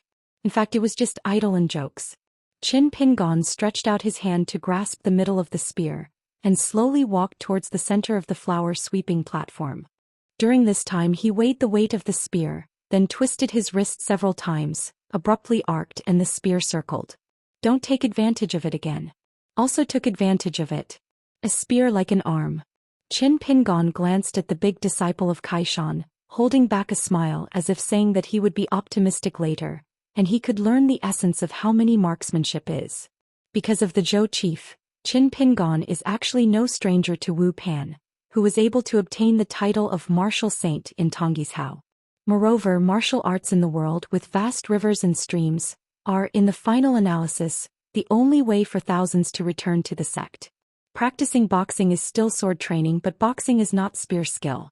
How smart is Pei Qian? He immediately turned his head and stared angrily. Big white goose, did you tell the master that I have spear stealing? Cui Dongshan's face was dull, dumbfounded. This can also be suspected. Is the friendship of the two going to be destroyed like this? Cui Dongshan quickly stretched out two fingers. His eyes complained, I can swear to God there will be no such thing. Sister, it's really wrong. I'm dead. I'm sorry, Brother Xiao is not the kind of person who likes to chew his tongue behind his back. Pei Qian leaned against the railing, too lazy to talk nonsense with the big white goose, and began to concentrate, thinking that he must carefully observe Master's questioning. Before in Jingyang Mountain he had to fight with the old ape who moved the mountain. Master was actually useless. Full force. He wore a long gown and stood still in the field. It is not a long spear in the orthodox sense, so there is no tassel and no codification. Yiyun, dressed in yellow, followed and stood facing him. Both of them are stunned fighters and they happen to be alive for the time being. According to etiquette, each registration number. Pushun Yunkatang Yiyun. Luo Poshan's Hula, Qin Pingon. Pei Qian grinned. Huang Yiyun is going to suffer. If I remember correctly, it is the first time that Master added Bamboo Tower when introducing himself. Outsiders certainly don't know the mystery, only the pure martial artist of his own Luopa Mountain will know its weight. For an instant, the two Shijiwufu, both extremely young on their respective continents, moved their bodies almost at the same time. Qin Pingon held the end of the long spear, and the spear was pierced into a thread, deified infinitely, and in a flash, a splendid spear shot appeared. The yellow clothes seemed to be more vigorous than the blue shirt, already avoiding the torrential rain. The blue shirt moved sideways, set up the spear and knocked it down. The tempered spear was so strong that the gun body was still the same. Straight, only near the tip of the gun bent out a weird arc, just hitting Huang Yun's shoulder. Yiyun bent over, twisted her waist and turned her body as fast as thunder. She slapped her hand on the spear and at the same time leaned forward slightly. She came to King Shen's body and hit her knees. Qin Pingon just took the 6 steps of Shaking Mountain's fist, moved his figure, only slightly changed the course. The two sides seemed to have exchanged positions in a tacit understanding. Qin Pingon turned around with a shot still straight out and Yiyun turned out to be. Just stand there on the tip of the gun, the dragon flies, stepping on the gun body and leaning away from the head in a green shirt. Qin Pingon leaned back, dragged the spear with one hand and withdrew several feet. Suddenly turned around, the spear followed everyone and a long spear in his hand was cut at Huang Yun's waist. Yi Yunyun's hovering figure disappeared out of thin air, and the majestic chi of the spear fell into the air, slamming into the sky through the gun body, directly splitting the sea of clouds high above. There was still an astonishing sound of muffled thunder shaking. Hit the head with a shot. Yi Yunyun turned sideways. The gun body almost landed straight in front of her eyes, but was still more than an inch away from the flower sweeping table. The gun body suddenly stagnated and hung in the air, but the ground was swept by abundant air, and a gully was still cracked on the spot. The two sides are running fast and fast. Not only Sui right side is exhausted, but he still can't capture any pictures. Even Xue Huai can only look at the general idea. Xue Huai admits that if he takes any punches from both sides, it seems like an understatement, but in fact the questioning can be over. His far-reaching physique, under this weight of spear skills and boxing moves, is completely vulnerable. Yi Yunyun's graceful posture handing fists with Xianxia can be described as fascinating, like a picture of an expert walking chanting. The fist is like a dragon and the dragon is like a water. He seemed to have the upper hand. The punch was supposed to hit the opponent's chin. Xianxia just moved one step horizontally, and the spear on his shoulder seemed to pick a mountain. Qingshan's shoulders were slightly tilted and the gun body rolled a little. Yi Yunyun instantly withdrew to several feet, avoiding a punch. Qin Pingon put his fingers together, almost touching Yi Yunyun's eyebrows. He turned to holding a long spear again, drawing arcs again and again as if to deliberately play a distance advantage. On the flower sweeping table, the luminosity drawn by the tip of the gun is dazzling. The circles and circles may overlap or interlace, which is dazzling. Yi Yunyun is still calm and relaxed. More than 60 piles and boxing moves derived from the 6 pictures of Pushun immortals have been skillfully used in her hands. Compared with her disciple Xue Huai, she used all her strength to master and apprentice. There is a difference between the two sides. And the number of shots in that blue shirt was roughly 3 and 7, but every time Qingshan's offensive, especially the several bursts of spear, made Xue Huai mistakenly believe that Wu Pan shot the gun here. Because Wu Tan's only successor, Guo Bailu, this astonishingly talented young martial artist, had a questioning fist with Xue Huai in private. Although Xue Huai was one level higher than the other side, it was still only a small victory. Moreover, Xue Huai knew well that the other party was concealed and he had not fully used his assassin. Of course, Xue Huai had never pressed the realm and he had not put all his punches. Through the discussion with Guo Bailu, Xue Huai could roughly see the subtlety and uniqueness of a part of Wu Tan's marksmanship. Today, when I look at Qingshan's marksmanship, I always feel that Wu Tan's moves are completely different from each other, but they are similar in spirit. In the rivers and lakes of the mountain, there has always been a saying that the moon sword has been practicing guns for a long time. If you put aside the suspicion of the famous spearmanship experts, no wonder Qin Shanzhu used the word hands in hand when he spoke to the master before. A shot slammed Huang Yun's neck swiftly. The tip of the gun fell through. After that, the tip of the gun pointed directly at the door several times, but failed every time.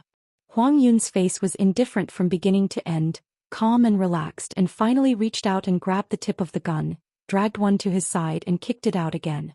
A simple drag and kick, but 2 unspoken secrets verbally taught by the past dynasties of Pushun mountain masters are used. One punch is called Daozu Qianjiu, and the other is called Water God Backing Mountain. The kick made Qin Pingon fly upside down like a bell, but the tip of the spear also cut into Yi Yunyun's palm with a blood trough with deep bones. Like a shadow, Yi Yunyun swept across and kicked to Qin Pingan's temple. Qin Pingon could only put a palm into his ears in a hurry, and then with a bang, the blue shirt flew out dozens of feet away. Qin Pingon used the tip of his spear against the railing of the flower sweeping table and stepped on it. The ground is just enough to stop the figure. Yi Yunyun quickly changed her martial arts spirit. She was instantly full of energy, full of fists, and even a few centuries ahead. If a drunkard drinks a pot of mellow wine, he is still not happy. Xue Huai, who was watching the battle, looked at the master Qin Shanzhu, who could not fall to the ground after being kicked. The old master suddenly thought of stealing a punch? Xue Huai handed out the same Pushun boxing technique or even the same boxing method, which would only be far from Master Huang Yun.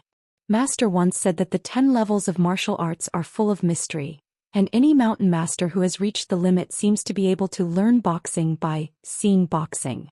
It's just that Xue Huai thinks again, far from it. It must be that he wants something wrong. This Lord Qinshan is a gentleman. Although he didn't deal much with this young hidden official, Xue Huai still had this vision and knowledge. Otherwise he wouldn't be able to teach Pei Qian, a pioneering disciple who excelled in his boxing and treated others with courtesy. In addition, the world boxing method at a high level cannot be used casually. The contradiction of boxing theory and the hedging of boxing methods are all taboos of martial arts. Those exquisite fist moves in the world that came from the hands of other families are not gold and silver, and they can be spent when they are put in their own pockets. Some fist moves are like iron cavalry rushing and killing, while others are formed by pawns. In addition, the rigidity and flexibility of the fist, the speed, the weight, the fierce and domineering of the fist, the calmness and so on, make it extremely difficult for a martial arts master to reconcile. Not only greed can't chew more, even affects the flow rate of a mouthful of pure true energy. Just like Wu Pan, the martial sage of his own Tongyi's Hao, the so-called master of 100 families, successfully cast the world spear technique. How can it really be as rumored that, the world is only my family, and there is no spearmanship in the world? Without a husband by his side, Cui Dongshan wouldn't say anything about taking the sect master's heirs. He had already sat down on the railing, leaned back and glanced at Xue Huai, who was focused and watching the battle, secretly complained, "Sister, if I were Xue master at this moment, I must doubt whether my husband has secretly learned Pushun boxing." Pei Qian didn't have a good temper. "This is human nature, you should not fan the flames on my side." The big white goose slapped the slap again on the railing. The master sister has cultivated her heart, and her mind is like a sea and a mountain. It will make the little brother feel ashamed. Pei Qian laughed. "It's almost enough." Next, Yi Yunyun, after changing a bit of pure innocence, passed on Na Pushan's boxing techniques and some of his own boxing moves. On this sweeping stage he put out his punches heartily and heartily. Sui, who was also a woman, was a bit dizzy on the right. This Tongyi's Hao Huang Yiyun was indeed a great beauty with temperament and appearance. During the period, Qin Pingan's most dominant move was to round with a shot and hit Huang Yiyun in the abdomen. The latter almost slipped off the ground, but Huang Yiyun knocked on the ground with his elbow and quickly stood up. He quickly returned the color and hit the body of the gun with a punch, and the body of the gun burst out of an arc for a month and a half before hitting Qin Pingan's chest. This questioning punch, on the whole, was still a result of failing to really tell the outcome. Yiyun or boxing is like pounding or like a waterfall. Handing a fist with one hand, if the immortal chuckles the piano secretly twisting his fingers, the fist is as fast as a flying sword. Her figure moved, the gong was overflowing and the mist filled with water, and Yi Yunyun was like a mountain and river of Shundi who showed off her chi training. In the end, Qin Pingan used a punch in exchange for Yi Yunyun's punch and kick. After that, the two sides stood still and exchanged a mouthful of pure innocence. It's just that Xue Huai is in the mood right now, but he is not at all relaxed. Because it was obviously the master who gave one more foot, but the distance between the two sides' retreat was roughly the same. This means that Qin Xianxia's physique of the end martial artist is actually higher than that of his master. Pei Qian was a little guilty, but it was difficult for her to say anything during the master's questioning. "When I was a child, I watched Lao Wei play chess with Xiao Bai, and the hammer watched chess without talking, a real gentleman." Wu Fu asked fist, others said. "It is a taboo." Qin Pingan gently tossed the spear in his hand to Pei Qian. "For example, go starts first. Practicing hands stop here." Qin Pingan seemed to see through Yi Yunyun's mind and smiled. "Chao Ci is not as weak as Yi Shanju imagined." Yi Yunyun smiled and said, "I know you didn't try your best." After a pause, Yi Yunyun didn't just give her a fist when she just reported her name. This time she stepped back and stood with Pushun standing first. "Isn't it the same for me?" Seeing this scene, Xue Huai looked solemn. "If you continue to fight, no matter who wins or loses, one side will really be seriously injured." Qin Pingan laughed off. "Roll up one sleeve gently. Then gently wipe the arm with the palm of the hand as if wiping something." On the left arm, some kind of talisman in layers was erased by Qin Pingan. The same is true when you change your hands and roll up your sleeves. Finally, with a twist of his toes, Qin Ping's legs and knees went down from the ankles, each of which had 3 Jin Qi talismans, all shattered. Pei Qian looked shocked. She really didn't know about this. She hit the big white goose next to her with an elbow, and the big white goose raised her sleeves and fell into a tan, and then still broke the power in an instant, began to grin, vaguely said, "Master sister, the conscience of heaven and earth, the sun and the moon can be learned. If I know the truth deliberately not to tell, you will no longer be your little brother in the future, you just call my brother." As someone who asked Qin Pingan face to face, Yi Yunyun could most intuitively feel the suffocating pressure. In the end, there was only one thought in her mind. Non-human. Although Yi Yunyun has never formally asked Wu Tan about the boxing, but in a few meetings that Tongyi's Hao martial sage will bring a huge pressure to Yi Yunyun, and Wu Tan will give everyone a natural vigor and vitality. The sense of strong muscles and bones, it would even make the Wufu around him involuntarily produce an illusion of being a dwarf. The feeling of facing Wu Tan before has made Yi Yunyun feel extremely bad, like a weak girl going out walking alone at night and meeting a powerful man in the alley no matter what. Whether the other party is malicious will make women uneasy. But at this moment Yi Yunyun turned out to have something that was contrary to her own temperament, and she was ashamed of her martial arts and the surname Yun Chaotang. Great despair. It's like there is a voice that echoes in my heart constantly. No need to ask punches. Don't ask punches. We'll lose, we'll die. And this kind of suffocation and despair that a pure martial artist absolutely can't have, made Yi Yunyun, the master of the realm, almost furious. No wonder Jiang Shangzhen would persuade himself not to challenge this person. With such a mindset, how can one fight one continent? How can we help Yunkatang rank among the Haoran sects? Qin Pingon keenly noticed the changes in Yi Yunyun's mood, and suddenly shouted in his heart, Yi Yunyun. Yi Yunyun's originally loose eyes and mind were like hearing a burst of spring thunder, but she couldn't help but gather for a few minutes. Then she subconsciously converged her mind in an instant. In an instant Yi Yunyun's mind was bright, as if the big world outside her body and the small world outside her body were nothing. Qin Pingon slowed down and punched but stood still. After a while, Yi Yunyun withdrew from all her minds from the mysterious realm. After nothing was left, the mountains and rivers spread out like a scroll one by one. People with deep memories are like colored scrolls, pictures of life with relatively vague memories are like white-drawn scrolls with fine brushwork, and things that you think you have forgotten but actually seem to be sealed up are like freehand ink paintings. In the painting there is no flesh and blood, but the meaning is. At that moment Yi Yunyun only felt like a god standing in the air, high in the sky, overlooking the earth, mountains and rivers. This is the return of the second level of ending. Qin Pingon continued to say in his heart, don't be anxious to ask for a fist, you can wait a while. Yi Yunyun's eyes were very bright. She saw that she put away the ancient Pushun boxing frame, stepped back, arched her hand again, and the one in front of her gave her the same feeling. The inhuman green shirt guest silently thanked, but Yi Yunyun no longer had the slightest despair in her heart at this moment. She was silent for a moment, smiling like a flower, and said, you have to be careful. Qin Pingon asked, are you sure? The original intention was to ask this Lord Yishan, surely he doesn't need to stabilize his return to the true realm? After all, you can only be regarded as a small one at the moment. But Yi Yunyun has already opened her boxing frame, and there are even signs that. So Qin Pingon disappeared in place. Since this Huang Yiyun wanted to use his Qin Pingon realm to roughly infer the level and depth of Chaosis martial arts. No problem. Qin Pingon still chose to keep 20% of his strength, exactly the same as when he was in Gongdalin and Chaoxiai Wenquan. At that time Chaoxiai also gained 20% of his strength. Huang Yiyun lost all her senses in an instant, just like that. There is no longer a green shirt in the world. After her head tilted, Qin Ping slapped her head on the side and pushed it hard. Yi Yunyun's body seemed to be suddenly placed in the air. He wore a green shirt and moved horizontally, raising his arm high and making a fist straight down. Huang Yiyun was hit in the waist with a punch and she crashed to the ground. Cui Dongshan gasped, turning his head to ignore the scene. Fortunately, Qin Pingon stretched out the back of his feet extremely quickly, slightly slowed down the opponent's falling speed, and then immediately backed up a few steps. At the flower sweeping platform, apart from Cui Dongshan and disciple Pei Qian, no one should be able to see this action.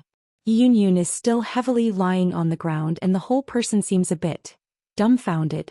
Qin Pingon spread out his sleeves again, clasped his fists and said, accept. Yi Yunyun staggered and stood up, forced to suppress the shaking of the mountains and rivers in the small world of the human body.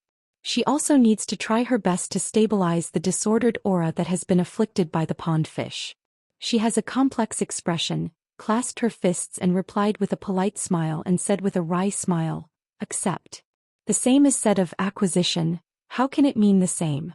For a time the whole sweeping table, as the questioning parties were silent, the rest of the people became silent. Yi Yunyun forcibly swallowed a mouthful of blood, her pale face improved a little bit, and then she asked in her heart, is it right that as long as you and Chao Ci are at the same level, you won't be able to fight at all? Qin Pingon said, it's okay to learn from me, but if you ask Zhou Xian about the boxing, you definitely won't have to fight. Yi Yunyun fell silent again. Qin Pingon was a little embarrassed. It doesn't seem appropriate to say anything polite at this moment. Cui Dongshan looked a little worried. This Master Yishan originally planned to become his own honorable guest of Xindu Mountain, but don't lose it because of his husband's fist.